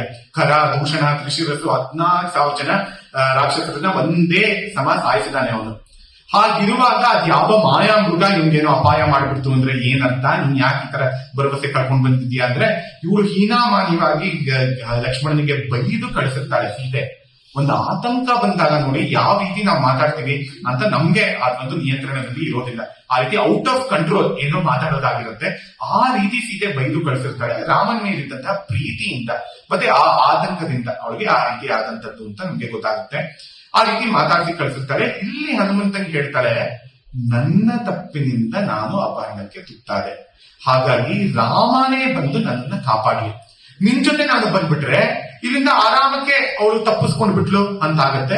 ಮತ್ತೆ ನನ್ನಂತೆ ಇನ್ನೂ ಎಷ್ಟೋ ಜನರನ್ನ ಇವ್ನು ರಾವಣ ಅಪಹರಣ ಮಾಡ್ತಾನೆ, ಹಾಳು ಮಾಡ್ತಾನೆ. ಹಾಗಾಗಿ ರಾವಣನ ಸಂಹಾರ ಮುಖ್ಯ ಕಾರ್ಯ. ನಾನ್ ರಾಮನಿಗೆ ಜೊತೆ ಒಂದಾಗೋದು ಒಂದ್ ರೀತಿ ಆದ್ರೆ ಈ ದುಷ್ಟ ಸಂಹಾರ ಇದೆಯಲ್ಲ ಅದು ಮುಖ್ಯವಾಗಿ ಆಗ್ಬೇಕಾಗಿರುವಂತದ್ದು ಅಂತ. ಮತ್ತೆ ಅದಕ್ಕೂ ಇನ್ನೂ ಹೆಚ್ಚು ಇವ್ನ ಹನುಮಂತ ಇನ್ನೂ ಏನೇನೋ ಹೇಳ್ತಾನೆ. ಅದಕ್ಕೆ ಅವಳು ಹೇಳ್ತಾಳೆ, ನಾನ್ ನಿನ್ ಬೆನ್ ಮೇಲೆ ಕೂತ್ಕೊಂಡು ಬಂದೆ ಅನ್ಕೋ, ಹಿಂದ್ಗಡೆಯಿಂದ ರಾವಣ ಅಟ್ಟಿಸ್ಕೊಂಡ್ ಬಂದ, ಪುಷ್ಪಕ ವಿಮಾನ ಬೇರೆ ಇದೆ, ನೀನ್ ಹಿಂದ್ಗಡೆ ತಿರ್ಕೊಂಡು ಅವನ ಜೊತೆ ಯುದ್ಧ ಮಾಡಕ್ ಶುರು ಮಾಡಿದೆ, ನಾನ್ ಭಯ ಪಟ್ಕೊಂಡು ನಿನ್ ಬೆನ್ನಿಂದ ಬಿಟ್ಬಿಟ್ರೆ ಏನ್ ಗತಿ. ಅಥವಾ ಆ ವಿಮಾನದಲ್ಲೇ ಬಂದು ಇನ್ನೊಂದು ಹೈ ಸ್ಪೀಡ್ ಫ್ಲೈಟ್ ಅಲ್ಲಿ ಬಂದು ಇವನ್ ಮತ್ತೆ ಅಪಹರಣ ಮಾಡ್ಕೊಂಡು ಹೋಗಿ ಈಗ ತ್ರಿಕೂಟಾಚಲ ಅಶೋಕವನ ನೀವು ಕಂಡುಹಿಡಿದಿದ್ದೀರಿ, ಇನ್ಯಾವುದೋ ಒಂದು ಪಾರಿಜಾತವನದಲ್ಲೋ ಇನ್ಯಾವುದೋ ಒಂದು ಲೋಕದಲ್ಲೋ ನನ್ನನ್ನು ತಗೊಂಡು ಹೋಗಿಟ್ಬಿಟ್ರೆ ಅಲ್ಲಿ ಮತ್ತೆ ನೀವು ಬಂದು ಹುಡುಕ್ಬೇಕಾಗತ್ತೆ. ಇವಾಗ ಗೊತ್ತಾಗಿದೆ ತಾನೇ ನಾನು ಇಲ್ಲಿದ್ದೀನಿ ಅಂತ. ಹಾಗಾಗಿ ನೀನ್ ಸೈನ್ಯವನ್ನೇ ಕರ್ಕೊಂಡ್ ಬಾ, ಆ ಸೈನ್ಯದ ಮೂಲಕನೇ ಇದಾಗ್ಲಿ ಅಂತ. ಮತ್ತೆ ರಾವಣನನ್ನ ಸಾಯಿಸಿದಂತಹ ಕೀರ್ತಿ ರಾಮನಿಗೆ ಸಲ್ಬೇಕಾಗಿರುವಂತದ್ದು, ಅವನೇ ಬಂದು ಸಾಯಿಸ್ಲಿ ಅಂತ. ಆದ್ರೆ ಇಲ್ಲಿ ನೋಡಿ ಇನ್ನೊಂದು ವಿಶೇಷ ಏನಂದ್ರೆ, ಸೀತೆಯೇ ಆಗ್ಲೇ ರಾವಣನನ್ನ ಸೋಲಿಸ್ಬಿಟ್ಟಿದ್ದಾಳೆ. ಯಾಕೆಂದ್ರೆ ರಾವಣನಿಗೆ ಅದ್ರವರೆಗೂ ಸೋಲು ಅನ್ನೋದೇ ಆಗಿರ್ಲಿಲ್ಲ ಜೀವನದಲ್ಲಿ. ಏನೇನ್ ಬೇಕೋ ಎಲ್ಲವನ್ನೂ ಕೂಡ ಅವನು ಸಂಪಾದಿಸಿಕೊಂಡಿದ್ದ. ಸ್ವರ್ಣಮಯವಾದಂತಹ ಲಂಕೆ ಆಗಿರ್ಲಿ, ಪುಷ್ಪಕ ವಿಮಾನವಾಗಿರ್ಲಿ, ಅಷ್ಟು ಜನ ಹೆಂಗಳೆಯರು ಅಂತಃಪುರದಲ್ಲಿ ಎಲ್ಲರನ್ನೂ ಕೂಡ ಪಡ್ತಿದ್ದ. ಎಲ್ಲರ ಜೊತೆನೂ ಕೂಡ ಆ ರೀತಿಯಾದಂತಹ ದೌರ್ಜನ್ಯವನ್ನ ಮಾಡಿದ್ದ ಎಲ್ಲರ ಮೇಲೂ ಕೂಡ. ಇವಳೊಬ್ಳು ಮಾತ್ರ ನನ್ನ 10 ಕಿರೀಟಗಳನ್ನು ತಂದು ಅವಳ ಪಾದಕ್ಕೆ ಸಮರ್ಪಣೆಯನ್ನ ಮಾಡ್ತಿದ್ದೀನಿ, ನನ್ನನ್ನ ಬೇಡ ಅಂತ ಇದ್ದಾಳಲ್ಲ. ದಟ್ ಫಿಯರ್ ಆಫ್ ರಿಜೆಕ್ಷನ್, ಆ ರೀತಿಯಾಗಿ has been rejected, has been psychologically defeated by Sita. ಭಾವನಾತ್ಮಕವಾಗಿ ಅವನು ಹಾಗೆ ಸತ್ತೋಗ್ಬಿಟ್ಟಿದ್ದಾನೆ. Is ಮಾರ್ಲಿ dead. ಅವನ ದೇಹವನ್ನ ನಿರ್ಮೂಲನ ಮಾಡಬೇಕಾಗಿದೆ ರಾಮ ಅಷ್ಟೇ. ಅವನ ಮನಸ್ಸನ್ನ, ಅವನ ಆ ಪ್ರಜ್ಞೆಯನ್ನ, ಸುಪ್ತ ಪ್ರಜ್ಞೆಯನ್ನ ಎಲ್ಲವನ್ನೂ ಕೂಡ ಸೀತೆ ಸಾಯಿಸೇ ಬಿಟ್ಟಿದ್ದಾಳೆ. ಅವನು ರಾವಣನಿಗೆ ಬೇರೆ ರಾಮಾಯಣಗಳಲ್ಲೆಲ್ಲ ಬರುತ್ತೆ, ರಾತ್ರಿ ಒಂದ್ ರೀತಿ ಕೆಟ್ಟ ಕನಸಿನಂತೆ ಸೀತೆ ದುರ್ಗೆಯ ರೂಪದಲ್ಲಿ, ಚಾಮುಂಡಿಯ ರೂಪದಲ್ಲಿ, ಚಂಡಿಯ ರೂಪದಲ್ಲಿ ಎಲ್ಲ ಬಂದು ಕಾಡ್ತಾ ಇದ್ಲಂತೆ.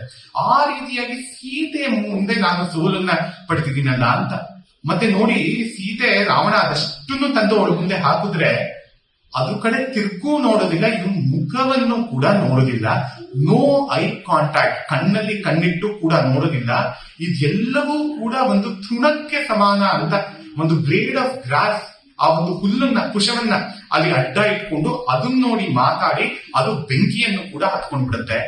ಏನಂದ್ರೆ ಇಷ್ಟು ಕ್ಷಣಿಕವಾದಂತದ್ದು ನಿನ್ನ ಎಲ್ಲ ಭೌತಿಕ ಪ್ರಪಂಚ ಅಂತ. ಆಮೇಲೆ ನೋಡಿ ಲಂಕೆ ಅಕ್ಷರಶಃ ಬೆಂಕಿಗೆ ತುತ್ತಾಯ್ತು. ಇಲ್ಲಿ ಇವಳು ಆ ಯಾವ ಹುಲ್ಕಡ್ಡಿಗೆ ಬೆಂಕಿ, ಸೀತೆಯ ದೃಷ್ಟಿಯಿಂದ, ಆ ಪಾತಿವೃತ್ಯದಿಂದ ಆ ಒಂದು ಹುಲ್ಕಡ್ಡಿ ಬೆಂಕಿಗೆ ತುತ್ತಾಗಿದ್ರೆ ಆಮೇಲೆ ಇಡೀ ಲಂಕೆಗೆ ಅಕ್ಷರಶಃ ಅದೇ ಆಗಿತ್ತು. ಈ ಒಂದು ಸಂದರ್ಭದಲ್ಲಿ ಆ ಬೆಂಕಿಯನ್ನ ಇಟ್ಟ ಮೇಲೆ ಇವನು ಹನುಮಂತ ಅಲ್ಲಿ ಹಾರ್ಕೊಂಡು ಹೋಗ್ತಾ ಇದ್ರೆ ಅವಾಗ ರಾವಣ ನೋಡಿ ಆಶ್ಚರ್ಯ ಪಡುವಂಥದ್ದು, ಇದೇನು ನಾನು ಏನೋ ಮಾಡಕ್ ಹೋಗಿ ಏನೋ ಆಯ್ತಲ್ಲ ಅಂತ ರಾವಣ ಹನುಮಂತನ ನೋಡಿ ಆಶ್ಚರ್ಯ ಪಡುವಂಥದ್ದು. ಅದಕ್ಕೆ ಇರುವಂತಹ ಒಂದು ಪದ್ಯ, ಅಬ್ಧಿ ಕಿಂ ಬಡವಾಲನೇನ ತರುಣೆಯ ಬಿಂಬೇನ ಕಿಂ ಚಾಂಬರಂ ಅಂತ ಅವ್ನು ಯೋಚನೆ ಮಾಡ್ತಾ ಇದ್ದೇನೆ, ಏನ್ ಅಷ್ಟು ಬೆಂಕಿ ತರ ಕಾಣಿಸ್ತಾ ಇದೆಯಲ್ಲ ಆಕಾಶದಲ್ಲಿ, ಯಾವತ್ತೂ ನಾನು ಇದನ್ನ ನೋಡಿರ್ಲಿಲ್ವಲ್ಲ. ಆಕಾಶ ನೋಡಿದ್ರೆ ಸಾಗರದ ತರ ಕಾಣಿಸ್ತಾ ಇದೆ, ಸಮುದ್ರದ ತರ ಕಾಣಿಸ್ತಾ ಇದೆ. ಸಮುದ್ರದ ಒಳಗಡೆ ಬಡವಾನಲ ಅಥವಾ ಬಡವಾನಲ ಅಂತುಂಟು. ಆ ಅಗ್ನಿ ಏನಾದ್ರೂ ಇಲ್ಲಿ ಬಂದ್ಬಿಟ್ಟಿದ್ಯಾ?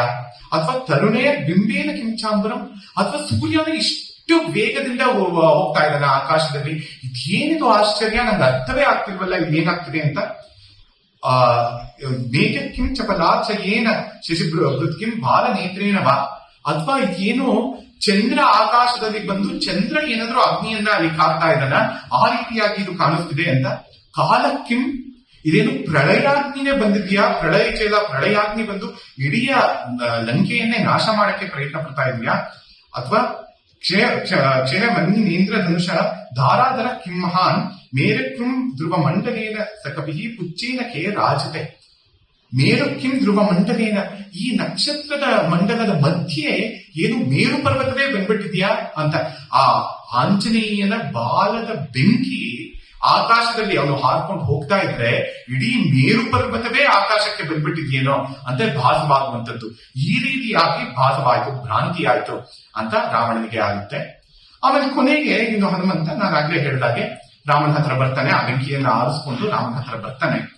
ಅವಾಗ ರಾಮ ನೋಡಿದ ತಕ್ಷಣ ಈ ಚೂಡಾಮಣಿಯನ್ನೆಲ್ಲ ತೋರಿಸ್ತಾನೆ. ಮತ್ತೆ ದೃಷ್ಟ, ಸೀತಾ, ಸ್ವಸ್ಥ, ಈ ರೀತಿಯಾಗಿ ಎಲ್ಲ ಕೂಡ ಹನುಮಂತ ಹೇಳ್ತಾನೆ ಅಂತ ನಾನು ಹೇಳಿದೆ.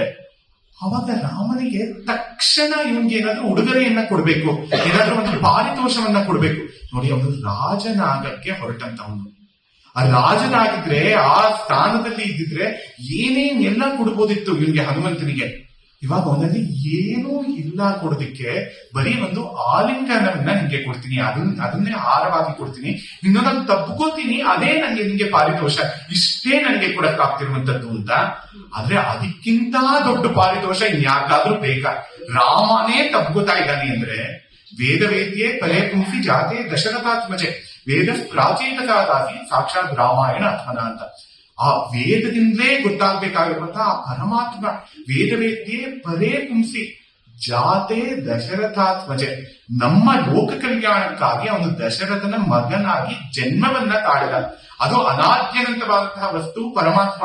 ಆಕ್ಚುಲಿ ಶ್ರೀಮನ್ನಾರಾಯಣ ಮಹಾವಿಷ್ಣು ರಾಮನ ರೂಪದಲ್ಲಿ ಬಂದಿರುವಂತದ್ದು. ವೇದ ವೇದ್ಯೆ ಪರೇ ಪುಂಸಿ, ಪರಬ್ರಹ್ಮ, ಅದು ಪರಮ ಪುರುಷ. ಜಾತೆ ದಶರಥಾತ್ಮಜೆ ವೇದ ಪ್ರಾಚೇತಸಾದಾಸಿ ಸಾಕ್ಷಾತ್ ರಾಮಾಯಣ ಆತ್ಮನ.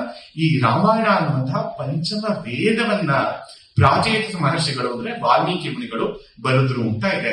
ಆ ಪರಮ ಪುರುಷನೇ ತಾನಾಗೇನೆ ತಪ್ಕೋತಾ ಇದ್ದಾನೆ ಹನುಮಂತನ ಅಂದ್ರೆ, ಅದಕ್ಕಿಂತ ಇನ್ನೇನು ಪಾರಿತೋಷ ಬೇಕು? ಇನ್ಯಾವ ಚಿನ್ನ ಬೆಳ್ಳಿ ಯಾವುದೂ ಅದಕ್ಕೆ ಸಮಾನವಲ್ಲ. ಅದನ್ನ ನಾವು ಕಾಣಬಹುದು. ವಸ್ತುತಃ ಈ ಪಾರಿತೋಷ ಅಂದಾಗ, ಭರತ ನಂದಿ ಗ್ರಾಮದಲ್ಲಿ ಇರ್ತಾನೆ. ಇವನು ಹನುಮಂತ ಪುಷ್ಪಕ ವಿಮಾನದಲ್ಲಿ ಎಲ್ಲರೂ ಹೋಗ್ತಾರೆ, ರಾಮ, ಲಕ್ಷ್ಮಣ, ಮತ್ತೆ ಸೀತೆ, ವಾನರರು ಎಲ್ಲರೂ ಕೂಡ ಹೋಗ್ತಾರೆ ಅಯೋಧ್ಯೆಗೆ. ಭರದ್ವಾಜ ಮಹರ್ಷಿಗಳ ಆಶ್ರಮದಲ್ಲಿ ಇಳಿತಾರೆ. ಮತ್ತೆ ರಾಮ ಹೇಳಿ ಕಳಿಸ್ತಾನೆ ಹನುಮಂತನಿಗೆ, ನೀನ್ 1 ನಿಮಿಷ ಹೋಗಿ ನೋಡ್ಕೊಂಡ್ ಬಾ. ಭರತ ಏನಾದ್ರೂ ಓ ರಾಮ ಇನ್ನೇನ್ ಬರ್ಲಿಲ್ಲ, ನಾನೇ ರಾಜ್ಯವನ್ನ ಆಳ್ತೀನಿ ಅಂತ ಚೆನ್ನಾಗಿ ರಾಜ್ಯವನ್ನ ಆಳ್ಕೊಂಡು ಅಲ್ಲಿ ಸಿಂಹಾಸನದ ಮೇಲೆ ಕೂತಿದ್ರೆ, ನಾನ್ ಮತ್ತೆ ಅಲ್ಲಿ ವಾಪಸ್ ಬರೋದು, ಕೈ ಮತ್ತೆ ಕೇಳೋದು, ನೀನ್ ಯಾಕೆ ಬಂದೆ, ನನ್ ಮಗ ರಾಜ ಆಗಿದ್ದ ಅಂತ, ಮತ್ತೆ ಅಲ್ಲಿ ಇನ್ನೊಂದಿಷ್ಟು ಸಾವು ನೋವುಗಳಾಗೋದು, ಅದೆಲ್ಲ ಬೇಡ, ನಾನ್ ಹೀಗೆ ವಾಪಸ್ ಹೊರಟೋಗ್ಬಿಡ್ತೀನಿ, ನೀನ್ ಒಂದ್ಸಲ ನೋಡ್ಕೊಂಡು ಬಾ ಅಂತ ಹೇಳ್ತಾನೆ ಹನುಮಂತನಿಗೆ. ಭರತ ಏನ್ ಪ್ರತಿಜ್ಞೆ ಮಾಡಿರ್ತಾನೆ ಅಂದ್ರೆ, 14ನೇ ವರ್ಷ ಮುಗಿಯೋ ದಿನ ನೀನು ಬರ್ದೇ ಇದ್ರೆ ನಾನು ಅಗ್ನಿ ಪ್ರವೇಶ ಮಾಡ್ತೀನಿ ಅಂತ ಪ್ರತಿಜ್ಞೆಯನ್ನ ಮಾಡಿರ್ತಾನೆ ಭರತ. ಈ ರೀತಿಯಾದಂತಹ ತಮ್ಮಂದರು ಸಿಗೋದು ತುಂಬಾ ಅಪರೂಪ. ಕೃಷ್ಣನಿಗೆ ಈ ರೀತಿ ಅಣ್ಣ ತಮ್ಮಂದರು ಸಿಗ್ಲಿಲ್ಲ. ಪಾಂಡವರಿಗೂ ಕೂಡ ಆ ಕಸಿನ್ಸ್ ಯಾರಿದ್ರು ಇಂಥ ಒಳ್ಳೆಯವರಾಗಿರ್ಲಿಲ್ಲ. ನೋಡಿ, ಸಾಮಾನ್ಯವಾಗಿ ಅಣ್ಣ ತಮ್ಮಂದ್ರ ಮಧ್ಯೆನೆ ಆಸ್ತಿಯ ವ್ಯವಹಾರ, ಆಸ್ತಿಯ ಕಾದಾಟ ಆಗೋದು. ಇಲ್ಲಿ ಸಂಪೂರ್ಣವಾದ ಆಸ್ತಿ ನಿಂದೆ ಅಂತ ಭರತನಿಗೆ ಕೊಟ್ಟರೂ ಕೂಡ ನಂದು ಬೇಡ, ನೀನೇ ನನಗಿಂತ ಸಮರ್ಥ ಅಂತ ಭರತ ಹೇಳ್ತಾನೆ. ಲಕ್ಷ್ಮಣನಿಗೆ ಯಾರೂ ಕಾಡಿಗೆ ಹೋಗ್ಬೇಕು ಅಂತ ಕಳಿಸದೇ ಇದ್ರು ಕೂಡ ಸ್ವಯಂ ಪ್ರೇರಣೆಯಿಂದ ರಾಮನಲ್ಲಿ ಇರುವಂತಹ ಧರ್ಮ ಪ್ರಜ್ಞೆಯನ್ನ, ಧರ್ಮ ನಿಷ್ಠೆಯನ್ನ ನೋಡ್ಕೊಂಡು ಲಕ್ಷ್ಮಣ ಸ್ವಯಂ ಪ್ರೇರಣೆಯಿಂದ ಹೋಗ್ತಾನೆ. ತಮ್ಮ ಯಾರ್ತಾರೆ ಆಸ್ತಿ ಬೇಡ ಅಂತ ಬಿಟ್ಟು ಹೋಗ್ತಾರೆ, ಕಾಡಲ್ಲಿರ್ತೀವಿ ನಾವು 14 ವರ್ಷ ಅಂತ ಯಾರ್ತಾರೆ ಆಗಿರ್ತಾರೆ. ಎಲ್ಲವನ್ನು ಕೂಡ ಬಾಚ್ಕೋಬೇಕು, ನಮ್ಗೆ ಬೇಕು ಅಂತ ಆ ರೀತಿನೇ ಇರುವಂತದ್ದನ್ನು ಕಾಣ್ತೀವಿ. ಅಲ್ಲಿ ಹನುಮಂತ ಹೋದ್ರೆ ಭರತನ ನೋಡೋದಕ್ಕೆ ಅವನು ಇನ್ನೇನ್ ಅಗ್ನಿ ಪ್ರವೇಶವನ್ನ ಮಾಡ್ತಾ ಇರ್ತಾನೆ. ಅಗ್ನಿ ಪ್ರವೇಶವನ್ನ ಮಾಡ್ತಾ ಇದ್ರೆ ಭರತನ ಅವನು ನಿಲ್ಲಿಸಿ ಆಂಜನೇಯ ಹೇಳ್ತಾನೆ, ಹನುಮಂತ ರಾಮ ಬಂದಿದ್ದಾನೆ, ಅಲ್ಲೇ ಇದ್ದಾನೆ, ನಂದಿ ಗ್ರಾಮದ ಹೊಸಲಲ್ಲೇ ಇದ್ದಾನೆ ಅವನು ಅಂತ. ಅವಾಗ ನೋಡಿ ಭರತ ಸಂತೋಷ ಪಟ್ಬಿಟ್ಟು ನಿಮ್ಗೆ ಅಷ್ಟು ಚಿನ್ನ ಕೊಡ್ತೀನಿ, 7 ಜನ ಅಪ್ಸರೆಯರನ್ನ ಕೊಡ್ತೀನಿ, ಏನ್ ಬೇಕಾದ್ರೂ ಕೊಡ್ತೀನಿ ಅಂತ. ಅದಕ್ಕೆ ಹನುಮಂತ ಹೇಳ್ತಾನೆ, ದಾಸೋಹಂ ಕೋಸಲೇಂದ್ರಸ್ಯ, ಅಷ್ಟೇ ನಾನ್ ದಾಸನಾಗಿ ಬಂದಿದ್ದೀನಿ ಅಷ್ಟೇ, ಈ ರೀತಿ ಪಾರಿತೋಷವಾಗಿ ಇನ್ಯಾವ್ದಾಗ್ಲಿ ಬೇಕಾಗಿಲ್ಲ. ಈ ಒಂದು ರಾಜ್ಯವನ್ನ, ಈ ಸಂಸಾರವನ್ನ, ಈ ಒಂದು ಧರ್ಮವನ್ನ ಉಳಿಸೋದಕ್ಕೆ ನಾನು ಬಂದಿರುವಂತದ್ದು ಅಂತ. ನೋಡಿ ಏನನ್ನೂ ಬಯಸೋದಿಲ್ಲ ಹನುಮಂತ, ಯಾರು ಕೊಟ್ರು ಬೇಡ ಅನ್ನುವಂಥವನು, ಬರೀ ಧರ್ಮಕ್ಕಾಗಿ ನಾನು ದುಡಿತೀನಿ ಅಂತ. ಇವಾಗ ನೋಡಿ ಎಷ್ಟೋ ಜನ ಏನ್ ಮಾಡ್ತಾರೆ ಅಂದ್ರೆ, ಯಾವ್ದೋ ಒಂದು ಅನಾಥಾಶ್ರಮಕ್ಕೋ ವೃದ್ಧಾಶ್ರಮಕ್ಕೋ ಎಲ್ಲೋ ಒಂದಿಷ್ಟು ದಾನವನ್ನ ಮಾಡಿರ್ತಾರೆ. ದಾನವನ್ನ ಮಾಡ್ಬಿಟ್ಟು ದೊಡ್ಡದಾಗಿ ತಮ್ಮ ಹೆಸರು ಅಲ್ಲಿ ಒಂದು ಫಲಕದಲ್ಲಿ ಬರಬೇಕು ಅಂತ, ನಮ್ಮ ಹೆಸರು, ನಮ್ಮನ್ನ ಜನರು ಜ್ಞಾಪಕ ಇಟ್ಕೋಬೇಕು ಅಂತ. ಇವನಿಲ್ಲಿ ಅಷ್ಟು ರಿಸ್ಕ್ ಅನ್ನ ತಗೊಂಡು ಸಮುದ್ರವನ್ನ ದಾಟಿದಾನೆ, ಅಲ್ಲಷ್ಟು ಒಬ್ಬನೇ ಹೋರಾಡಿದಾನೆ, ಏಕೈಕ ವೀರನಾಗಿ ಅಲ್ಲಿ ಹೋರಾಡಿದಾನೆ. ಮತ್ತೆ ನೋಡಿ ಇನ್ನೊಂದು ರಾಮಾಯಣದಲ್ಲಿ ನಾವು ಗಮನಿಸಬೇಕಾಗಿರುವಂತದ್ದು ಏನಂದ್ರೆ, ರಾಕ್ಷಸರು ಎಲ್ಲರೂ ಕೂಡ ಆಯುಧಗಳನ್ನ ಇಟ್ಕೊಂಡು ಬರ್ತಾರೆ. ವಾನರ ಯಾರ ಕೈಲೂ ಆಯುಧವೇ ಇರಲಿಲ್ಲ, ಬರೀ ಕೈಯಲ್ಲಿ ಬಂಡೆಗಳಲ್ಲಿ ಮರಗಳಲ್ಲಿ ಅವರು ಯುದ್ಧವನ್ನ ಮಾಡಿದ್ದು. ಅಂದ್ರೆ ರಾಮನಾಮವೇ ಖಡ್ಗ ಅಂತ ಬಂಟು ರೀತಿಕೋಳು ಅದರಲ್ಲಿ ಹೇಗೆ ಹೇಳ್ತಾರೆ, ರೋಮಾಂಚ ಮಾನೆ ಘನಕಂಚುಕಮು ಅಂತ.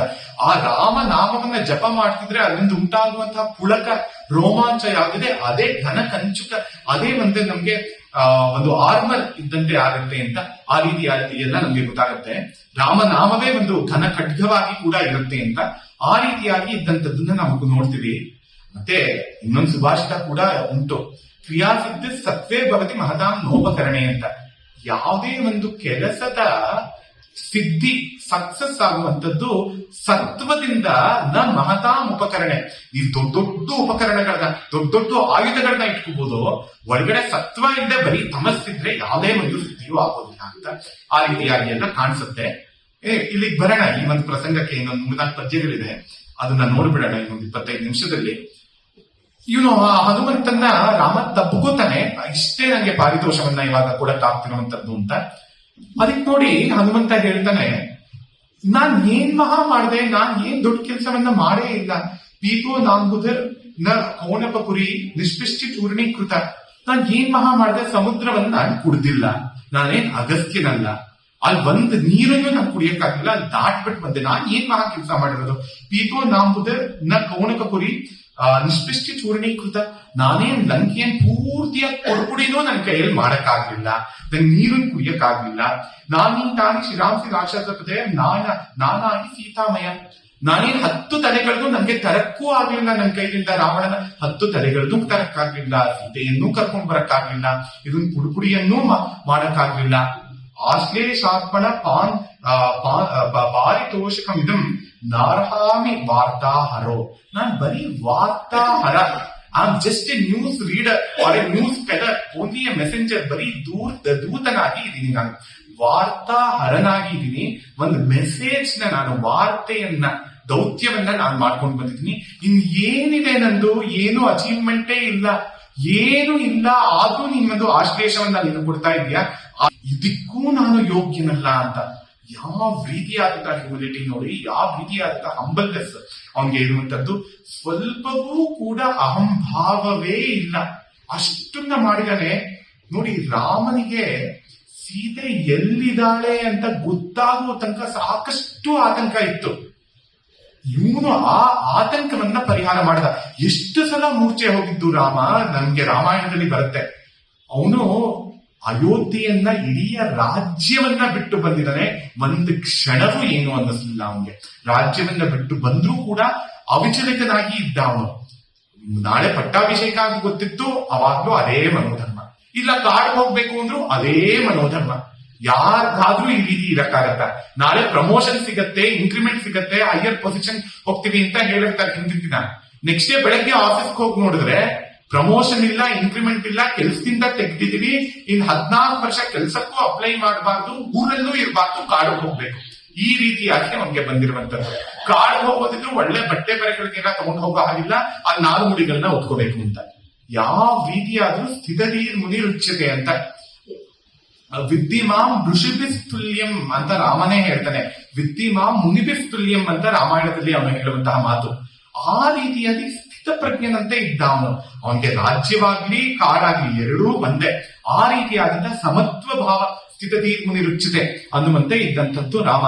ಆದ್ರೆ ಇಲ್ಲಿ ಸೀತೆ ಕಳೆದೋಗಿದ್ದರಿಂದ ವಿಲಿ ಒದ್ದಾಡ್ತಾ ಇದ್ದ. ಯಾವಾಗ ಹನುಮಂತ ಅಲ್ಲಿ ಸಿಕ್ಕಿದಾಳೆ ಅಂತ ವಾರ್ತೆಯನ್ನ ತಂದ್ಕೊಟ್ನೋ, ಇವನ್ಗಿದ್ದಂತಹ ಎಲ್ಲಾ ಮನೋವೈಕಲ್ಯಗಳು, ಎಲ್ಲಾ ದುಃಖವೂ ನಿರ್ವಹಣೆ ಆಗೋಯ್ತು. ಸೀತೆ ಎಲ್ಲಿದ್ದಾಳೆ ಅಂತ ಗೊತ್ತಾದ್ರೆ ಸಾಕು, ಇನ್ ವಿಜಯ ನಮ್ಮದೇ ಅಂತ. ಹಿ ಹಸ್ ನೋ ಡೌಟ್ ಅಬೌಟ್ ಅಸ್ ವೀರ. ತನ್ನ ಶಕ್ತಿ ಪರಾಕ್ರಮಗಳ ಬಗ್ಗೆ ರಾಮನಿಗೆ ಯಾವುದೇ ರೀತಿಯಾದಂತಹ ಅನುಮಾನ ಇಲ್ಲ. ಎಲ್ಲಿದ್ದಾಳೆ ಅಂತ ಗೊತ್ತಾಗ್ಬಿಟ್ರೆ ಸಾಕು, ಅಲ್ಲಿಗೆ ನಾನು ಸೈನ್ಯ ಸಮೇತ ಹೋಗ್ತೀನಿ, ಇಲ್ಲೆಲ್ಲ ಒಬ್ಬನೇ ಹೋಗಿ ಅವನನ್ನ ನಾಶ ಮಾಡಿ ವಾಪಸ್ ಕರ್ಕೊಂಡು ಬರೋದೇನೆ, ಅದು ಖಂಡಿತ ಮಾಡ್ತೀನಿ ಅನ್ನುವಂತ ಆ ಮಟ್ಟದ ಭರವಸೆ ಇದೆ ರಾಮನಿಗೆ. ಆದ್ರೆ ಎಲ್ಲಿದ್ದಾಳೆ ಅಂತ ಅದೊಂದು ಗೊತ್ತಾಗ್ಬೇಕಾಗಿತ್ತು. ಅದಕ್ಕೆ ಸಹಾಯವಾಗಿ ಇವನು ಹನುಮಂತ ಬರ್ತಾನೆ, ಜಟಾಯು ಬರ್ತಾನೆ, ಸಂಪಾತಿ ಬರ್ತಾನೆ, ಎಲ್ಲರೂ ಕೂಡ ರಾಮನ ಸಹಾಯಕ್ಕಾಗಿ ಬರ್ತಾರೆ ಅಂತ ನಾವು ಅದನ್ನ ನೋಡ್ಬೋದು. ಇಷ್ಟು ಆ ಒಂದು ಆತಂಕದ ನಿವಾರಣೆಯನ್ನ ಇನ್ನು ಮಾಡಿದಾನೆ ಹನುಮಂತ. ಅಷ್ಟು ಪುನರುಜ್ಜೀವನ ಆದಂತೆ ಆಗಿದೆ ರಾಮನಿಗೆ.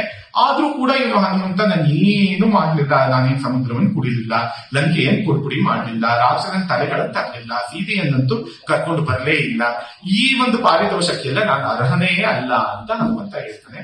ಅವನಲ್ಲಿ ಇರುವಂತಹ ಆ ಕೃತಜ್ಞತಾ ಭಾವ, ಸರ್ವ ಸಮರ್ಪಣ ಭಾವ, ಆ ಘನತತ್ವವೊಂದಕ್ಕೆ ದಿನರಾತ್ರಿ ಮನಸೋತು ಇರುವಂತಹ ಭಾವ ನಮ್ಗೆ ತಕ್ಷಣ ಗೊತ್ತಾಗುತ್ತೆ. ಮತ್ತೆ ರಾಮ ಕೇಳ್ತಾನೆ, ಹೇಗಿದೆ ಈಗ ಲಂಕೆಯ ಪರಿಸ್ಥಿತಿ, ಹೇಗಿದೆ, ಏನ್ ಮಾಡ್ತಾ ಇದ್ದಾರೆ ಅಲ್ಲಿ ಜನರು, ಯಾವ ರೀತಿ ಅವರು ಸಿದ್ಧತೆಯನ್ನ ಮಾಡ್ಕೋತಾ ಇದ್ದಾರೆ ಅಂದ್ರೆ, ಅವಾಗ ಇವನ್ ಹೇಳುವಂತದ್ದು ಹೇಗೆ ಸಿದ್ಧತೆಯನ್ನ ಮಾಡ್ಕೋತಾ ಇದ್ದಾರೆ, ಅಥವಾ ಅವರ ಮನೋಧರ್ಮ ಯಾವ ರೀತಿಯಾಗಿದೆ, ಮನಸ್ಸಿನಲ್ಲಿ ಯಾವ್ಯಾವ ರೀತಿಯಾದಂತಹ ಆಲೋಚನೆಗಳು ಬರ್ತಾ ಇದೆ ಅಂದ್ರೆ, ಕಾ ಶೃಂಗಾರ ಕಥಾ ಕುತೂಹಲ ಕಥಾ ಗೀತಾದಿ ವಿದ್ಯಾಕಥಾ ಮಾಧ್ಯ ಕುಂಭಿಕಥಾ ತುರಂಗಮ ಕಥಾ ಕೋದಂಡ ದೀಕ್ಷಾ ಕಥಾ ಏಕೈವಾಸ್ತಿ ಮಿತ ಪಲಾಯನ ಕಥಾ ತ್ವದ್ಭೀತಿ ರಕ್ಷಪತೆ ದೇವಶ್ರೀ ರಘುನಾಥ ತಸ್ಯ ನಗರೆ ಸ್ವಪ್ನೇಪಿ ನಾನ್ಯ ಕಥಾ. ನಾನ್ ಹೋದಾಗ ಹೇಗಿತ್ತು ಅಂದ್ರೆ ಅವರ ಪರಿಸ್ಥಿತಿ, ಎಲ್ಲ ಶೃಂಗಾರದಲ್ಲಿದ್ರು, ತಿಂದು ಕುಡಿದು ವಾದ್ಯ ನೃತ್ಯ ಎಲ್ಲಾ ಕಡೆ ಚಿಲ್ಲಾಪಿಲ್ಲಿಯಾಗಿ, ಒಳ್ಳೆ ಇಡೀ ನಗರ, ಇಡೀ ಲಂಕೆ ಒಳ್ಳೆ ಒಂದು ಬಾರ್, ಸಂಡೇ ರಾತ್ರಿ ಅಥವಾ ಸ್ಯಾಟರ್ಡೆ ರಾತ್ರಿ ಯಾವ ರೀತಿ ಇರತ್ತೋ ಎಲ್ಲಾ ಕಡೆ ತಿಂದು ಕುಡಿದು ಆ ರೀತಿಯಾದಂತಹ ಭೌಗಿಕ ಪ್ರಪಂಚ ಆ ರೀತಿಯಾಗಿ ಇದ್ದಿದ್ದು. ನಾನು ಒಂದ್ಸಲ ಅಲ್ಲಿಗೆ ಹೋಗಿ ಬಂದ್ರೆ ಶೃಂಗಾರ ಕಥಾ, ಅವ್ರಿಗೆ ಶೃಂಗಾರಕ್ಕೆ ಸಮಯವೇ ಇಲ್ಲ, ಕುತೂಹಲ ಕಥಾ, ಇನ್ಯಾವ ಕೆಲ್ಸವೂ ಅವ್ರ ಕೈ ಮಾಡಕ್ಕಾಗ್ತಿಲ್ಲ, ಗೀತಾದಿ ವಿದ್ಯಾಕಥಾ, ಸಂಗೀತ ನೃತ್ಯ ಎಲ್ಲವನ್ನೂ ಬಿಟ್ಟಿದ್ದಾರೆ. ಅಷ್ಟು ಆತಂಕ ಅಲ್ಲಿ ಲಂಕೆಗೆ, ಅಷ್ಟು ಆತಂಕವನ್ನ ಉಂಟು ಮಾಡಿದ ಅನ್ಕೊಂಡಿದ್ದೀನಿ. ಮಾಧ್ಯ ಕುಂಭಿಕಥಾ ತುರಂಗಮ ಕಥಾ ಕೋದಂಡ ದೀಕ್ಷಾ ಕಥಾ, ಅವ್ರಿಗೆ ಬಿಲ್ಲುನ್ನ ಇದನ್ನ ಎಲ್ಲ ಕೈಯಲ್ಲಿ ಹಿಡಿಯಕ್ಕೆ ಆಗ್ತಿಲ್ಲ, ಅಷ್ಟು ಆತಂಕ, ಕೈಕಾಲಿಗೆಲ್ಲ ನಡುಗ್ತಾ ಇದೆ ಅವ್ರಿಗಾಗ್ಲೇನೆ. ಆ ಯುದ್ಧಕ್ಕೆ ಎಲ್ಲ ನಾವು ತಯಾರಿಯನ್ನ ಮಾಡ್ಕೊಳ್ಳೋಣ ಅಂದ್ರೆ ಅವ್ರಿಗೆ ಕೈ ಕಾಲೇ ನಿಲ್ತಾ ಇಲ್ಲ, ಆ ರೀತಿಯಾಗಿದೆ. ಏಕೈವಾಸ್ತಿ ಮಿತ ಪಲಾಯನ ಕಥಾ, ಅವ್ರಿಗೆಲ್ಲರೂ ಕೂಡ, ಎಲ್ಲಾ ರಾಕ್ಷಸರು ಕೂಡ ಇಲ್ಲಿಂದ ಪಲಾಯನವನ್ನ ಹೇಗ್ ಮಾಡೋಣ, ಈ ರಾವಣನಿಂದ ನಾವು ತಪ್ಪಿಸ್ಕೊಂಡು ಹೋಗೋಣ ಅಂತ, ಹೇಗೆ ತಪ್ಪಿಸ್ಕೊಂಡು ಹೋಗೋದು, ರಾಮನಿಂದ ತಪ್ಪಿಸ್ಕೊಂಡು ಹೇಗೆ ಹೋಗೋದು ಅಂತ ಅದ್ರ ಬಗ್ಗೆ ಮಾತ್ರ ಚಿಂತೆಯಿಂದ ಮಾಡ್ತಾ ಇದ್ದಾರೆ.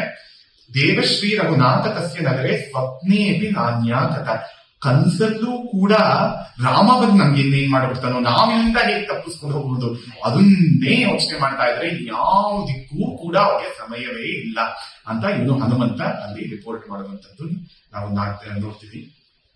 ಮತ್ತೆ ಇವನು ರಾಮ ಮತ್ತೆ ಹೊಗಳ್ತಾನೆ, ಹಾಗಿದ್ರೆ ನೀನು ಚೆನ್ನಾಗಿ ಲಂಕೆಯನ್ನ ಸುಟ್ಟೆ ಬಂದ್ಬಿಟ್ಟಿದ್ಯಾ ಅನ್ಸುತ್ತೆ ಹನುಮಂತ, ತುಂಬಾ ಒಳ್ಳೆ ಕೆಲಸ ಮಾಡಿದ್ಯಾ, ನಿನ್ನಿಂದಲೇ ಇಷ್ಟು ಭೀತಿ ಉಂಟಾಗಿರುವಂತದ್ದು ಅಂದ್ರೆ. ಮತ್ತೆ ನೋಡಿ ಇವನ ಸೌಜನ್ಯ ಎಷ್ಟು ಹೇಳ್ತಾನೆ ಹನುಮಂತ, ಇಲ್ಲ ನಾನೇನ್ ಅದನ್ನ ದಗ್ಧ ಮಾಡುವಂತದ್ದು, ನಾನೇನ್ ಸುಟ್ಟಾಕುದು, ನಿಶ್ವಾಸೇನೈವ ಸೀತಾಯ ರಾಜನ್ ಕೋಪಾನಲೇನತೆ ದಗ್ಧ ಪೂರ್ವಾತು ಸಾಲಂಕ ನಿಮಿತ್ತಂ ಅಭವನ್ ತ್ವಹಂ ಅಂತ. ಲಂಕೆ ನಾನ್ ಹೋಗೋದಿಕ್ ಮುಂಚೆನೆ ಸುಟ್ಟೋಗ್ಬಿಟ್ಟಿತ್ತು ವಸ್ತುತಃ. ಹೇಗೆ ಸುಟ್ಟೋಗಿತ್ತು ಅಂದ್ರೆ, ನಿಶ್ವಾಸೇನೈವ ಸೀತಾಯ, ಆ ಸೀತೆ ನಿಟ್ಟುಸಿರು ಬಿಡ್ತಾ ಇದ್ರಲ್ಲ, ಆ ದುಃಖದಿಂದ ಅವಳು ನಿಟ್ಟುಸಿರು, ಬಿಸಿಯಾದಂತಹ ಉಸಿರನ್ನ ಬಿಡ್ತಾ ಇದ್ರೆ, ಆ ಉಸಿರಿನಿಂದಲೇ ಲಂಕೆ ಸುಟ್ಟೋಗ್ಬಿಟ್ಟಿತ್ತು. It is already dead, morally dead. ಭಗವದ್ಗೀತೆಯಲ್ಲಿ ಶ್ರೀಕೃಷ್ಣ ಕೂಡ ಅದನ್ನೇ ಹೇಳ್ತಾನೆ, ನಿಮಿತ್ತ ಮಾತ್ರ ಭವಸವ್ಯ ಸಾಚಿನ್ ಅಂತ.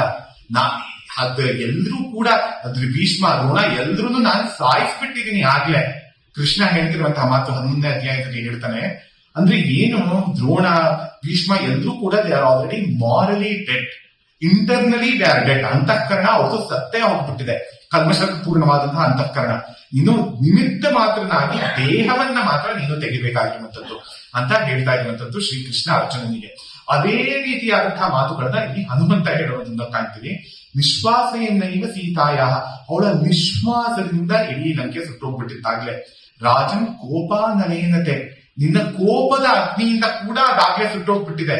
ದಡ್ಡ ಪೂರ್ವಾತು ಸಾಲಂಕ, ಮುಂಚೆಯೇ ಸುಟ್ಟೋಗಿರುವಂತದ್ದನ್ನ ನಿಮಿತ್ತಂ ಅಭವಂ ತ್ವಹಂ, ನಾನು ಬರೀ ನಿಮಿತ್ತ ಮಾತ್ರನಾಗಿ ಅದನ್ನ ಎಕ್ಸ್ಟೀರಿಯರ್ ಪೋರ್ಷನ್ಸ್ ಮಾತ್ರ ನಾನು ತೆಗೆದೇ ಹೊರತು internally it was already burned ಅನ್ನುವಂತೆ ಆ ಮಾತನ್ನ ಹೇಳ್ತಾ ಇದ್ದಾನೆ.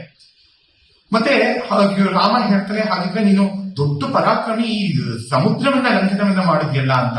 ಆ ಸಮುದ್ರ ಲಂಘನದಲ್ಲಿ ಕೂಡ ನೋಡಿ, ಅಲ್ಲಿ ಮೊದಲು ಮೈನಾಕ ಪರ್ವತ ಸಿಗುತ್ತೆ, ಆಮೇಲೆ ಸುರಸೆ ಸಿಗ್ತಾಳೆ, ಮತ್ತೆ ಸಿಂಹಿಕೆ ಸಿಗ್ತಾಳೆ. ಅದು ಮೂರು ಸಿಗುವಂತದ್ದು. ಆ ಸತ್ವ, ರಜಸ್ಸು, ತಮಸ್ಸು ಮೂರು ಕೂಡ ಆ ಸಮುದ್ರವನ್ನ ದಾಟ್ತಾ ಇದ್ರೆ ನಿಮ್ಗೆ ಸಿಗುತ್ತೆ. ಆ ಮೈನಾಕ ಪರ್ವತ ಬಂದು, ಓ ರಾಮನ ದೂತ ಆದ್ರೆ ನಿಮಗೆ ನಾನು ಒಂದು ಕ್ಷಣಿಕವಾಗಿ ಒಂದು ವಿಶ್ರಾಂತಿಯನ್ನ ತಗೊಳ್ಳೋದಕ್ಕೆ ಒಂದು ಜಾಗವನ್ನ ಮಾಡ್ತೀವಿ ನಾವು ಅಂತ. If you want any biological break, tea break, drive ಮಾಡ್ಕೊಂಡು ನಾವು ತುಂಬಾ ದೂರ ಹೋಗ್ತಾ ಇದ್ರೆ ಏನಾದ್ರೂ ಒಂದು ಬ್ರೇಕ್ ಪಾಯಿಂಟ್ ಬೇಕಾದ್ರೆ ಇಲ್ಲಿ ನಾನು ಮೈನಾಕ ನಿಂಗೆ ಕೊಡ್ತೀನಿ ಅಂತ. ಯಾಕಂದ್ರೆ ನಿನ್ ತಂದೆ ವಾಯು ನನ್ಗೆ ತುಂಬಾ ಕಾಲದಿಂದ ಸಹಾಯ ಮಾಡಿದ್ದ. ಮತ್ತೆ ಸಮುದ್ರ ಕೂಡ ಯಾರು, ಸಾಗರ ಯಾರು, ಆ ರಾಮನ ಪೂರ್ವಜನೆ ಸಗರ ಅಂತ, ಅವನಿಂದಲೇ ಉಂಟಾದಂತದ್ದು ಈ ಸಾಗರ ಮತ್ತೆ ಮೈನಾಕ ಎರಡೂ ಕೂಡ ನಿಮ್ಗೆ ಕೃತಜ್ಞತಾ ಪೂರ್ವಕವಾಗಿ ನಾವಿಬ್ರು ನಿನ್ನ ಸಹಾಯಕ್ಕೆ ನಿಲ್ತೀವಿ, ನೀನ್ ಒಂದ್ ಕ್ಷಣ ನನ್ ಮೇಲೆ ನಿಂತು ಹೋಗು, ನೀನ್ ಒಂದ್ ಸ್ವಲ್ಪ ವಿಶ್ರಾಂತಿ ತಗೊಂಡು ಹೋಗು ಅಂದ್ರೆ, ಒಂದ್ ಕ್ಷಣವೂ ನಂಗೆ ಆಲೋಚನೆ ಮಾಡೋದಕ್ಕೆ ಸಮಯ ಇಲ್ಲ. ನಾನ್ ರಾಮನ ಕೆಲಸಕ್ಕಾಗಿ ಬಂದಿದ್ದೀನಿ, ಅವನಿಗೆ ತಕ್ಷಣ ನಾನು ಸುದ್ದಿಯನ್ನ ತಗೊಂಡು ಹೋಗ್ಬೇಕಾಗಿದೆ. ಅಷ್ಟು urgency, it's an urgent task. ನಾನು ಅಲ್ಲಿ ಇಲ್ಲಿ ಕೂತು ನಿಂತು, ಇಲ್ಲಿ ಒಂದಿನ ಮಲ್ಕೊಂಡೆ, ಇನ್ನೊಂದಿನ ಕೂತ್ಕೊಂಡೆ, ಇಲ್ಲಿಗೊಂದು ತಿಂದೆ ಅನ್ನೋದಕ್ಕೆಲ್ಲ ಸಮಯವೇ ಇಲ್ಲ ಅಂತ. ಅದನ್ನ ಸುಮ್ಮನೆ ಸ್ಪರ್ಶಿಸಿ ಮುಟ್ಟುಬಿಟ್ಟು ಹೋಗ್ತಾನೆ ಹನುಮಂತ ಅಂತ. ಇದೆಲ್ಲವೂ ಕೂಡ ನಮ್ಗೆ ಸಿಗತ್ತೆ, ಗೊತ್ತಾಗುತ್ತೆ ರಾಮಾಯಣದಲ್ಲಿ. ಮತ್ತೆ ಆ ಸುರಸ ನೋಡು, ಅವಳು ಅಷ್ಟು 100 ಯೋಜನದಷ್ಟು ಬಾಯಿನ ಬಿಡ್ತಾಳೆ, ಅದರಿಂದ ಕೂಡ ತಪ್ಪಿಸ್ಕೊಂಡು ಹೋಗ್ತಾನೆ. ಸಿಂಹಿಗೆ ನೆರಳನ್ನೇ ಹಿಡಿತಾಳೆ, ಅಲ್ಲಿಂದ ಕೂಡ ತಪ್ಪಿಸ್ಕೊಂಡು ಹೋಗ್ತಾನೆ. ಲಂಕಿಣಿ ಕೂಡ ಸಿಗ್ತಾಳೆ ಅಂತ ಅದು ಮೂಲದಲ್ಲಿ ಬರೋದಿಲ್ಲ, ಬೇರೆ ಜಾನಪದವಾಗಿ ಅದು ಬಂದಿದೆ. ಎಲ್ಲರನ್ನೂ ಕೂಡ ಅವನು ನಿವಾರಿಸ್ಕೊಂಡು ಹೋಗ್ತಾನೆ ಹನುಮಂತ, ಅದು ನಾವು ಕಂಡಿರುವಂತದ್ದೇನೆ. ಇರ್ಲಿ, ಇಷ್ಟೆಲ್ಲ ನೀನ್ ಮಾಡಿದ್ಯಲ್ಲ ಅಂತ ರಾಮ ಹೇಳಿದ್ರೆ ಅದಕ್ಕೆ ಇವನು ಹೇಳುವಂತದ್ದು ನೋಡಿ, ಶಾಖಾಮೃಗಸ್ಯ ಶಾಖಾಯ ಶಾಖಾಂಗಂತು ಪರಾಕ್ರಮ ಯತ್ ಪುನರ್ ಲಂಘತೋಂ ಬೋಧಿ ಪ್ರಭಾವೋಯಂ ಪ್ರಬೋಧವ. ಏನಂದ್ರೆ ಏನಿಲ್ಲ, ನಮ್ಗೆ ಮರದಿಂದ ಮರಕ್ಕೆ ಹಾರಿನೇ ನಮ್ಗೆ ಅಭ್ಯಾಸ, ನಮ್ಗೆ ನಡೆದೇ ಅಭ್ಯಾಸ ಇಲ್ಲ. ಹಾಗಾಗಿ ನಮ್ಗೆ ನೆಲದ ಮೇಲೆ ನಡೆದ ಅಭ್ಯಾಸ ಇಲ್ಲ, ನಮ್ಗೆ ಹಾರಿನೇ ಅಭ್ಯಾಸ. ನಿಮ್ಗೆ ಅಭ್ಯಾಸ ಇದ್ದಿದ್ದ ಕೆಲಸನೇ ಇದು. ನೀನ್ ಏನ್ ನಂಗೆ ತುಂಬಾ ಸ್ಪೆಷಲ್ ಟಾಸ್ಕ್, ತುಂಬಾ ವಿಶೇಷವಾದಂತಹ ಕೆಲಸ ಅಂತ ಏನ್ ನಂಗೆ ಹೇಳಿಲ್ಲ ನೀನು. ಶಾಖಾ ಮೃಗ, ನಾನು ಏನಾದ್ರೂ ಆ ಮರಗಳ ಕೊಂಬೆ ರೆಂಬೆಗಳ ಮೇಲೆ ಇರುವಂತದ್ದು. ಶಾಖಾಯ ಶಾಖಂ ಗಂತು ಪರಾಕ್ರಮ, ಒಂದ್ ರೆಂಬೆ ಇನ್ನೊಂದ್ ರೆಂಬೆಗೆ ಹಾರೋದಕ್ಕೆ ಏನ್ ಪರಾಕ್ರಮ ಅಂತಾನೆ. ನಾನು ಆ ರೀತಿ ಇಲ್ಲಿಂದ ಆ ಕಡೆಯಿಂದ ಈ ಕಡೆ ಹಾರದೆ ಅಷ್ಟೇ, ಅದನ್ನೆಲ್ಲ ನೀನ್ ಪರಾಕ್ರಮ ಅಂತ ಗುಣಗಾನ ಎಲ್ಲ ನೀನೇನು ಮಾಡ್ಬೇಕಾಗಿಲ್ಲ ಅಂತ. ಈ ಮಟ್ಟದ ಒಂದು ಸೌಜನ್ಯ, ಈ ರೀತಿಯಾದಂತಹ ಅಹಂಭಾವ ಚೂರು ಇಲ್ಲದೆ ಇರುವಂತದ್ದು ಹನುಮಂತನಲ್ಲಿ. ಆ ಸಮರ್ಪಣ ಭಾವನೆಯನ್ನ ನಾವು ನೋಡ್ತೀವಿ. ಹಾಗೆಯೇ ಎಷ್ಟೋ ಸಂದರ್ಭಗಳು ಬರುತ್ತೆ ರಾಮಾಯಣದಲ್ಲಿ. ಈ ಚಂಪು ರಾಮಾಯಣದಲ್ಲಿ ಇನ್ನು ಭೋಜ ರಾಜ ಹೇಳುವಂತಹ ಆ ಮಾತುಗಳನ್ನ ನಾವು ನೋಡ್ಬೋದು. ಅವನು ಹನುಮಂತ ಆ ಮಹೇಂದ್ರ ಪರ್ವತ ಅಂತ ಅದ್ರ ಮೇಲೆ ನಿಂತ್ಕೊಂಡು ಅದನ್ನ ಒಂದು ರೀತಿ ಲಾಂಚಿಂಗ್ ಪ್ಯಾಡ್ ಆಗಿ ನಿಂತ್ಕೊಂಡು ಹಾರ್ತಾನೆ ಅಲ್ಲಿಂದ ಅಂತ ನಮ್ಗೆ ಗೊತ್ತಾಗುತ್ತೆ. ಅವನು ಹಾರಿದಾಗ ಆ ಇಡೀ ಪರ್ವತ ಒಂದ್ ರೀತಿ ಕಂಪ್ರೆಸ್ ಆಗಿ ಸ್ಪಾಂಜ್ ನತೆ ಸ್ಪ್ರಿಂಗ್ ಅಂತೆ ಮತ್ತೆ ಮೇಲಕ್ಕೆ ಬಂತು ಅಂತ ಆ ರೀತಿಯಾಗಿ ರಾಮಾಯಣದಲ್ಲೇ ನಮ್ಗೆ ಸಿಗುತ್ತೆ. ಅದು ಹಾಗೆ ಬಂದ್ರೆ ಅಲ್ಲಿರುವಂತಹ ಪ್ರಾಣಿಗಳು, ಪಕ್ಷಿಗಳು ಎಲ್ಲವೂ ಕೂಡ ಹನುಮಂತನ ಹಿಂದೆ ಬರಕ್ಕೆ ಪ್ರಯತ್ನವನ್ನ ಪಟ್ಟವಂತೆ. ಅಂದ್ರೆ ಯಾವುದೋ ಒಂದು ದೊಡ್ಡ ಕಾರ್ಯಕ್ಕೆ ಯಾರೋ ಹೊರಟಿದ್ದಾರೆ ಅಂದ್ರೆ ನಮ್ ಕೈಲಾದಂತಹ ಸಹಾಯ ಮಾಡೋಣ, ಅಳಿಲು ಸೇವೆ ಅದನ್ನ ಮಾಡೋಣ ಅಂತ. ಆ ರೀತಿಯಾಗಿ ಈ ಅಳಿಲು ಸೇವೆ ಈ ಪ್ರಸಂಗವೂ ಮೂಲ ರಾಮಾಯಣದಲ್ಲಿ ಬರೋದಿಲ್ಲ. ಹೆಚ್ಚಾಗಿ ಕರ್ನಾಟಕದಲ್ಲೇನೆ ಅದು ಮೌಖಿಕವಾಗಿ ಬಂದಿದೆ. ಅದು ತುಂಬಾ ಚೆನ್ನಾಗಿದೆ. ನಮ್ ಕೈಲಾದಷ್ಟು ಎಷ್ಟಾದಷ್ಟು ಸರಿ ಮಂಕುತಿಮ್ಮ ಅಂತ ಆ ರೀತಿಯಾಗಿ ಮಾಡುವಂತದ್ದು ಅಂತ. ಮತ್ತೆ ನೋಡಿ, ಆ ಅಳಿಲು ತನ್ಗಾದಷ್ಟು ಮರಳನ್ನ ತಗೊಂಡು ಹೋಗಿ ಅಡಿ ಹಾಕಿದ್ದಕ್ಕೆ ರಾಮ ಆಶೀರ್ವಾದ ಮಾಡ್ತಾನೆ. ಆ 3 ಬೆರಳಿನ ಗೆರೆಗಳು ಅದ್ರ ಮೈಮೇಲಿರುತ್ತೆ ಅಂತ. ಆವತ್ತು ಪ್ರಾಚೀನ ಕಾಲದಲ್ಲಿ ಆ ಅಳಿಲು ಆ ಸೇವೆ ಏನ್ ಮಾಡಿದ್ರೆ ಈಗಿನ ಅಳಿಲು ಬೆನ್ಮೇಲೂ ಅದಿರುತ್ತೆ ಅಂತ. ಆದ್ರೆ ಪೂರ್ವಜರು ಮಾಡಿದಂತಹ ಪುಣ್ಯ ನಮ್ ತನಕ ಅದು ಬರುತ್ತೆ ಅಂತ. ಇದೆಲ್ಲವನ್ನು ನಾವು ನೋಡ್ತೀವಿ. ಇಲ್ಲಿ ಆ ಮಹೇಂದ್ರ ಪರ್ವತ ಅದು ಮೇಲ್ ನಿಂತ್ಕೊಂಡು ಇವನು ಹಾರಕ್ಕೆ ಹೊರಟ್ರೆ ಅದು ಎಲ್ಲ ಪ್ರಾಣಿ ಪಕ್ಷಿ ಗಿಡ ಮರಗಳು ಕೂಡ ತಮ್ಮೇ ಸ್ವಯಂ ಪ್ರೇರಣೆಯಿಂದ ಅವನು ಹಿಂದೆ ಬರಕ್ಕೆ ಪ್ರಯತ್ನವನ್ನ ಪಟ್ಟುವಂತೆ. ಸ್ವಲ್ಪ ದೂರ ಬಂದು ಎಲ್ಲವೂ ಕೂಡ, ಆದ್ರೆ ಅಷ್ಟು ದೂರ ಬರಕ್ಕಾಗ್ಲಿಲ್ಲ, ಬೀಡ್ ಕೊಟ್ಬಿಟ್ಟು ಅಲ್ಲಲ್ಲೇನೆ ಕೆಳಗಡೆ ಬಿದ್ದುವಂತೆ, ಆ ಸಮುದ್ರದಲ್ಲೇನೆ ಬಿದ್ದುವಂತೆ. ಬಿದ್ದಾಗ ಅದು ಹೇಗಿತ್ತು ಅಂದ್ರೆ, ಇವನು ಭೋಜರಾಜ ಹೇಳ್ತಾನೆ, ಅಲ್ಲಿ ಅವನು ಹೇಳ್ತಿರುವಂತದ್ದು ಏನಂದ್ರೆ, ಕೃತ್ವಾ ಮಾರುತಿ ನಂದನೋತ್ತಿತರಯಾತ್ ತತ್ರಾನು ಯಾತನಾಂ ತತಃ ಪರ್ಯಾಯಾತ್ ಪತಿತ ಮಹೇಂದ್ರ ಗಹನ ಶೂಣೀರುಹಾಣಾಂ ತದಿಹಿ ಮಧ್ಯೆ ವಾರನಿಧಿ ಪ್ರಕಾಶಕ ಶಿಖಾ ಸೇತೋ ಕೃತೆ ಭಾವಿನಃ ಸೂತ್ರನ್ಯಾಸ ನಿಖಾತ ಶಂಕು ದಿವಹ ಭ್ರಾಂತಿಂ ಪಯೋದೌ ದದೌ ಅಂತ. ಏನ್ ಹೇಳ್ತಿದ್ದಾನೆ ಅಂದ್ರೆ, ಆ ಮಹೇಂದ್ರ ಪರ್ವತದಿಂದ ಇವನು ಆಂಜನೇಯ ನೆಗೆದ ಮೇಲೆ ಅನೇಕ ಬಂಡೆಗಳು ಮತ್ತೆ ಮರಗಿಡಗಳು ಪ್ರಾಣಿ ಪಕ್ಷಿಗಳು ಎಲ್ಲವೂ ಕೂಡ ಆ ಸಮುದ್ರದಲ್ಲಿ ಬಂದು ಬಿದ್ವು. ಅದು ಬಂದು ಬಿದ್ದಿದ್ದು ಹೇಗಿತ್ತು ಅಂದ್ರೆ, ತದನಂತರದ ಕಾಲದಲ್ಲಿ ಅದೇ ರಾಮ ಸೇತು ಅಂತ ಕಟ್ಟೋದಾಗುತ್ತೆ. ಅದಕ್ಕೆ ಮೊದಲೇ ನಾವು ಫೌಂಡೇಶನ್ ಅನ್ನ ಕಟ್ಬಿಟ್ಟಿರೋಣ ಅಂತ. ಆ ಫೌಂಡೇಶನ್ ತರ ಇವುಗಳು ಬಂದು ಅಲ್ಲಿ ಸ್ಥಾಪನೆಯನ್ನ ಮಾಡ್ಬಿಟ್ಟಿದ್ವಂತೆ. ಮತ್ತೆ ಒಂದ್ ರೀತಿ ಸೂತ್ರವಾಗಿ ಯಾವ ದಿಕ್ಕಿನಲ್ಲಿ, ಯಾವ ಆಂಗಲ್ ಅಲ್ಲಿ, ಯಾವ ಡಿಸ್ಟೆನ್ಸ್ ಅಲ್ಲಿ ನೀವು ಆ ಬ್ರಿಡ್ಜ್ ಅನ್ನ, ಆ ಸೇತುವೆಯನ್ನ ಕಟ್ಟಬೇಕು, ಅದೆಲ್ಲವನ್ನು ನಾವು ಇಂಡಿಕೇಟ್ ಮಾಡ್ತೀವಿ. Will be that royal pointers. ಆ ರೀತಿಯಾಗಿ ಈ ಮರಗಿಡಗಳು ಎಲ್ಲ ಮೊದಲೇ ಬಂದು ಕೂತಿದ್ವಂತೆ ಅಲ್ಲಿ. ಮತ್ತೆ ಅದು ಶಂಕುಸ್ಥಾಪನೆ ಮಾಡಿದ ಹಾಗೆ ಆಯ್ತು ಅಂತ. ಈ ಶಂಕುಸ್ಥಾಪನೆ ಎನ್ನುವಂಥದ್ದು ಯಾವುದೇ ಒಂದು ದೇವಸ್ಥಾನವನ್ನ ಕಟ್ಟಬೇಕಾದ್ರೆ ಮೊದಲನೇದಾಗಿ ಮಾಡುವಂತದ್ದೇನೆ. ಅದು ಪೂರ್ವ ದಿಕ್ಕು ಯಾವುದು, ಆಕ್ಚುಲಿ ಸಾಕ್ಷಾತ್ ಆದಂತ ಪೂರ್ವ ದಿಕ್ಕು ಯಾವುದು ಅಂತ ಅದನ್ನ ನಿರ್ಧಾರ ಮಾಡೋದಕ್ಕೆ ಅದು ಶಂಕುಸ್ಥಾಪನೆ ಅಂತ. ಈ ರಾಮ ಸೇತುವೆ ಎನ್ನುವಂಥದ್ದು, ರಾಮ ಇಲ್ಲಿ ಸಾಕ್ಷಾತ್ ಆಗಿ ಪರಮಾತ್ಮನೇ ಬರ್ತಿದ್ದಾನೆ ಅಂದ್ರೆ ಒಂದ್ ದೇವಾಲಯದಂತೆ ಶಂಕುಸ್ಥಾಪನೆ ಮಾಡೋದು ಬೇಡವಾ? ಆ ರೀತಿಯಾಗಿ ಶಂಕುಸ್ಥಾಪನೆ ಮಾಡಬೇಕು ಅಂತ ಮಹೇಂದ್ರ ಗಿರಿಯೇ ತನ್ನ ಪ್ರಾಣಿ ಪಕ್ಷಿಗಳನ್ನ, ಬಂಡೆಗಳನ್ನ, ಕಲ್ಲುಗಳನ್ನ, ಮರಗಿಡಗಳನ್ನ ಎಲ್ಲವನ್ನೂ ಕೂಡ ಅಲ್ಲಿ ನೀವು ನಿಖಾತ ಸ್ತಂಭಗಳಾಗಿ ಇರಿ ಅಂತ. ನಿಖಾತ ಸ್ತಂಭ ಅಂದ್ರೆ ಪ್ರಾಚೀನ ದೇವಾಲಯಗಳಲ್ಲಿ ಫೌಂಡೇಶನ್ ಪಿಲ್ಲರ್ಸ್, ನಿಖಾತ ಸ್ತಂಭ ಅಂತ ಕರೀತಾರೆ. ಆಮೇಲೆ ಹೊರಗಡೆ ಕಾಣುವಂಥದ್ದು ಇಂಥದ್ದನ್ನ ಭಿತ್ತಿಪಾದಗಳು ಅಂತ, ಹೀಗೆ ಸ್ವಯಂಪೂರ್ಣವಾಗಿ ಕಾಣುವಂಥದ್ದನ್ನ ಸ್ತಂಭಗಳು ಅಂತ. ಅದರಲ್ಲೂ ಕೂಡ ಅನೇಕ ವಿಧವಾದಂಥದ್ದು ಕಂಬಗಳೇ ಇದೆ. ಇದ್ರ ಬಗ್ಗೆ ಎಲ್ಲ ನಾನು ಪೂರ್ಣವಾಗಿ ಗೋಖಲೆ ಸಾರ್ವಜನಿಕ ವಿಚಾರ ಸಂಸ್ಥೆಯಲ್ಲಿ ಬರೀ ಕಂಬಗಳು ಯಾವ ರೀತಿಯಾದಂತದ್ದು ದೇವಸ್ಥಾನದಲ್ಲಿ ಅಂತ ದೀರ್ಘವಾದ ಉಪನ್ಯಾಸವನ್ನೇ ಕೊಟ್ಟಿದ್ದಾಗಿದೆ. ಒಂದು 40 ಗಂಟೆಗಳ ಕಾಲ ಇದೆ ಇಡೀ ದೇವಾಲಯದ ಬಗ್ಗೆ, ಆಸಕ್ತರು ನೋಡ್ಬೋದು ಅದನ್ನ. ಆ ರೀತಿಯಾಗಿ ನಿಖಾತ ಸ್ತಂಭಗಳು ಅಂದ್ರೆ ಫೌಂಡೇಶನ್ ಪಿಲ್ಲರ್ಸ್ ಅಂತ. ಆ ಫೌಂಡೇಶನ್ ಪಿಲ್ಲರ್ಸ್ ಅಂತೆ ಇವರು ಮಾಡ್ಬಿಟ್ರು ಈ ಮಹೇಂದ್ರ ಪರ್ವತದ. ಅದೆಲ್ಲವೂ ಕೂಡ ಒಂದು ಮಾಡ್ತು ಅಂತ.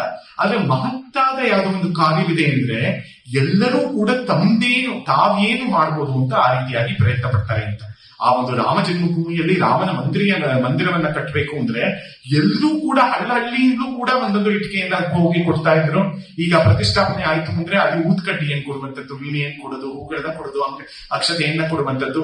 Rama is the real integrator. ಇಡೀ ಭಾರತದ ಏಕೀಕರಣ ರಾಮನಿಂದ ಆಗಿದೆ ಅಂತ ನಮ್ಗೆ ಗೊತ್ತಾಗುತ್ತೆ. ಇಡೀ ಭಾರತ ಇವತ್ತಿನ ಭಾರತವಲ್ಲ, ಈ ಬೃಹತ್ ಭಾರತ ಅಂತ ಯಾವಿದೆ, ಈ ನಾವು ಆಗ್ನೇಯ Asia, south East Asian countries, ಅಲ್ಲಿಗೆ ಹೋಗಿ ನೋಡಿದ್ರೆ ಥೈಲ್ಯಾಂಡ್ ಅಲ್ಲಿ ಇರುವಂತಹ ಆ ರಾಜಧಾನಿಯ ಹೆಸರು ಅಯೋಧ್ಯಯ ಅಂತ. ಅಯೋಧ್ಯ ಅನ್ನೋದ್ರಿಂದಲೇ ಅಯೋಧ್ಯಯ ಅಂತ ಬಂದಿದೆ. ಅಲ್ಲಿ ಇರುವಂತಹ ನದಿಯ ಹೆಸರು ಮೇಕಾಂಗ್ ಅಂತ, ಮಾ ಗಂಗಾ ಅಂತ. ಅಂದ್ರೆ ಇಲ್ಲಿ ಯಾವುದು ಪವಿತ್ರವೋ ಅಲ್ಲಿಗೆ ವಲಸೆ ಹೋದಂತಹ ಜನರು ಕೂಡ ಅದೇ ಹೆಸರುಗಳನ್ನೇ ಅಲ್ಲಿ ಅವರ ನಗರಕ್ಕೆ, ಅವರ ರಾಜಧಾನಿಗೆ, ಅಲ್ಲಿ ಅವರ ರಾಜನ ಹೆಸರೇ ರಾಮ ಅಂತ.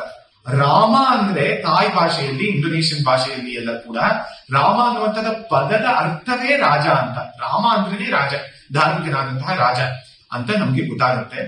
ಆ ರೀತಿಯಾದಂತಹ ಧಾರ್ಮಿಕವಾದಂತಹ ಕೆಲಸವನ್ನ ಮಾಡ್ತಾ ಇದ್ರೆ ಇದೆಲ್ಲವೂ ಕೂಡ ನೆರವಿಗೆ ಬಂತು, ಸಹಾಯಕ್ಕೆ ಬಂತು ಅಂತ ಭೋಜರಾಜ ಹೇಳಿರುವಂತದ್ದನ್ನ ನಾವು ಕಾಣ್ತೀವಿ.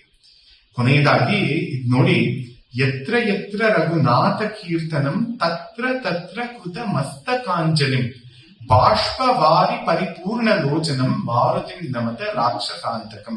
ಬಹಳ ಸುಂದರವಾಗಿರುವಂತಹ ಪದ್ಯ, ರಥೋದ್ಧತ ಅನ್ನುವಂತಹ ಒಂದು ಛಂದಸ್ಸಿನಲ್ಲಿ ಇರುವಂತದ್ದು. ಯತ್ರ ಯತ್ರ ರಘುನಾಥ ಕೀರ್ತನಂ, ಎಲ್ಲಿ ರಾಮನ ಸ್ಮರಣೆಯಾದ್ರೂ ಸರಿ, ಯತ್ರ ಯತ್ರ ರಘುನಾಥ ಕೀರ್ತನಂ. ಇವತ್ತು ನಮ್ಮನೆ ಹತ್ರ ಕೋತಿಗಳು ಬಂದಿದ್ವು, ಬೆಳಗ್ಗೆ ಎಲ್ಲ ನಾನು ರಾಮಾಯಣವನ್ನು ಓದ್ತಾ ಇದ್ರೆ ಹಾಗೆ ಅಂತ ಅನ್ಕೋಬೇಕು. ಯತ್ರ ಯತ್ರ ರಘುನಾಥ ಕೀರ್ತನಂ, ಎಲ್ಲರೂ ಕೇಳಿದ್ರು ತತ್ರ ತತ್ರ ಕೃತ ಮಸ್ತಕಾಂಚನ, ತಲೆಯ ಮೇಲೆ ಕೈಯನ್ನ ಜೋಡಿಸಿ ಇರ್ತಾನಂತೆ. ಬಾಷ್ಪವಾರಿ ಪರಿಪೂರ್ಣ ಲೋಚನಂ. ಇನ್ನೇನು ಮಾತಾಡೋದಿಲ್ಲ, ಅಷ್ಟು ವ್ಯಾಕರಣ ಶಾಸ್ತ್ರವನ್ನೇ ಬರೆದಿದ್ರು ಕೂಡ ಹನುಮಂತ ಅಷ್ಟು ಅಸಂದಿಗ್ಧವಾಗಿ, ಅಷ್ಟು ಸಮಯೋಚಿತವಾಗಿ ಅವನು ಮಾತಾಡುವಂತಹ ಪ್ರಭಾವವನ್ನ, ಪ್ರತಿಭೆಯನ್ನು ಉಳ್ಳಂತವನಾಗಿದ್ರು ಕೂಡ ಬಾಷ್ಪವಾರಿ ಪರಿಪೂರ್ಣ ಲೋಚನಂ, ಕಣ್ಣಲ್ಲಿ ನೀರನ್ನ ತುಂಬಿಸ್ಕೊಂಡು ತಲೆಯನ್ನ ಭಾಗಿಸಿ ಇರ್ತಾನೆ. ಮಾರುತಿ ನಮತ ರಾಕ್ಷಸಾಂತಕಂ, ಅಂತಹ ಮಾರುತಿ, ಆ ರಾಕ್ಷಸರನ್ನ ಸಂಹಾರ ಮಾಡಿದಂತಹ ಮಾರುತಿಗೆ ನಮ್ಮ ನಮಸ್ಕಾರಗಳು ಅಂತ ಇಷ್ಟನ್ನ ಹೇಳಿ ನನ್ನ ನಮಸ್ಕಾರಗಳನ್ನು ಎಲ್ಲರಿಗೂ ಸಲ್ಲಿಸ್ತೀನಿ. ಎಲ್ಲರಿಗೂ ಕೂಡ ಶ್ರೀಮನ್ ನಾರಾಯಣನ ಅವತಾರನಾದಂತಹ ಶ್ರೀರಾಮನ, ಸೀತೆಯ, ಹನುಮಂತನ ಆಶೀರ್ವಾದ ಇರಲಿ ಅಂತ ಬೇಡ್ಕೋತೀವಿ. ರಾಮನ ಭಟನಾಗುನಿ ಅಂತ ಹೇಳಿದ್ದಾರೆ ಡಿ.ವಿ.ಜಿ ಅವರೇನೆ. ಅವರು ಇನ್ನೊಂದು ಭಗವದ್ಗೀತೆ ಅಂತ ಇರುವಂತದ್ದು ಮಂಕುತಿಮ್ಮನ ಕಗ್ಗ, ಕನ್ನಡದ ಭಗವದ್ಗೀತೆ ಅಂತ ಡಿ.ವಿ.ಜಿ ಅವರು ಹೇಳಿರುವಂತದ್ದು. ಆ ರೀತಿಯಾಗಿ ಎಲ್ಲರೂ ಕೂಡ ರಾಮನ ಭಟರಾಗೋಣ. ಮತ್ತೆ ಆ ಘನತತ್ವ, ರಾಮತತ್ವ, ಪರಮಾತ್ಮ ತತ್ವಕ್ಕೆ ದಿನರಾತ್ರಿ ಮನವನ್ನ ಸೋಲೋಣ ಅಂತ ಹೇಳಿ ಮಾತುಗಳನ್ನ ಮುಗಿಸ್ತೀನಿ. ನಮಸ್ಕಾರ.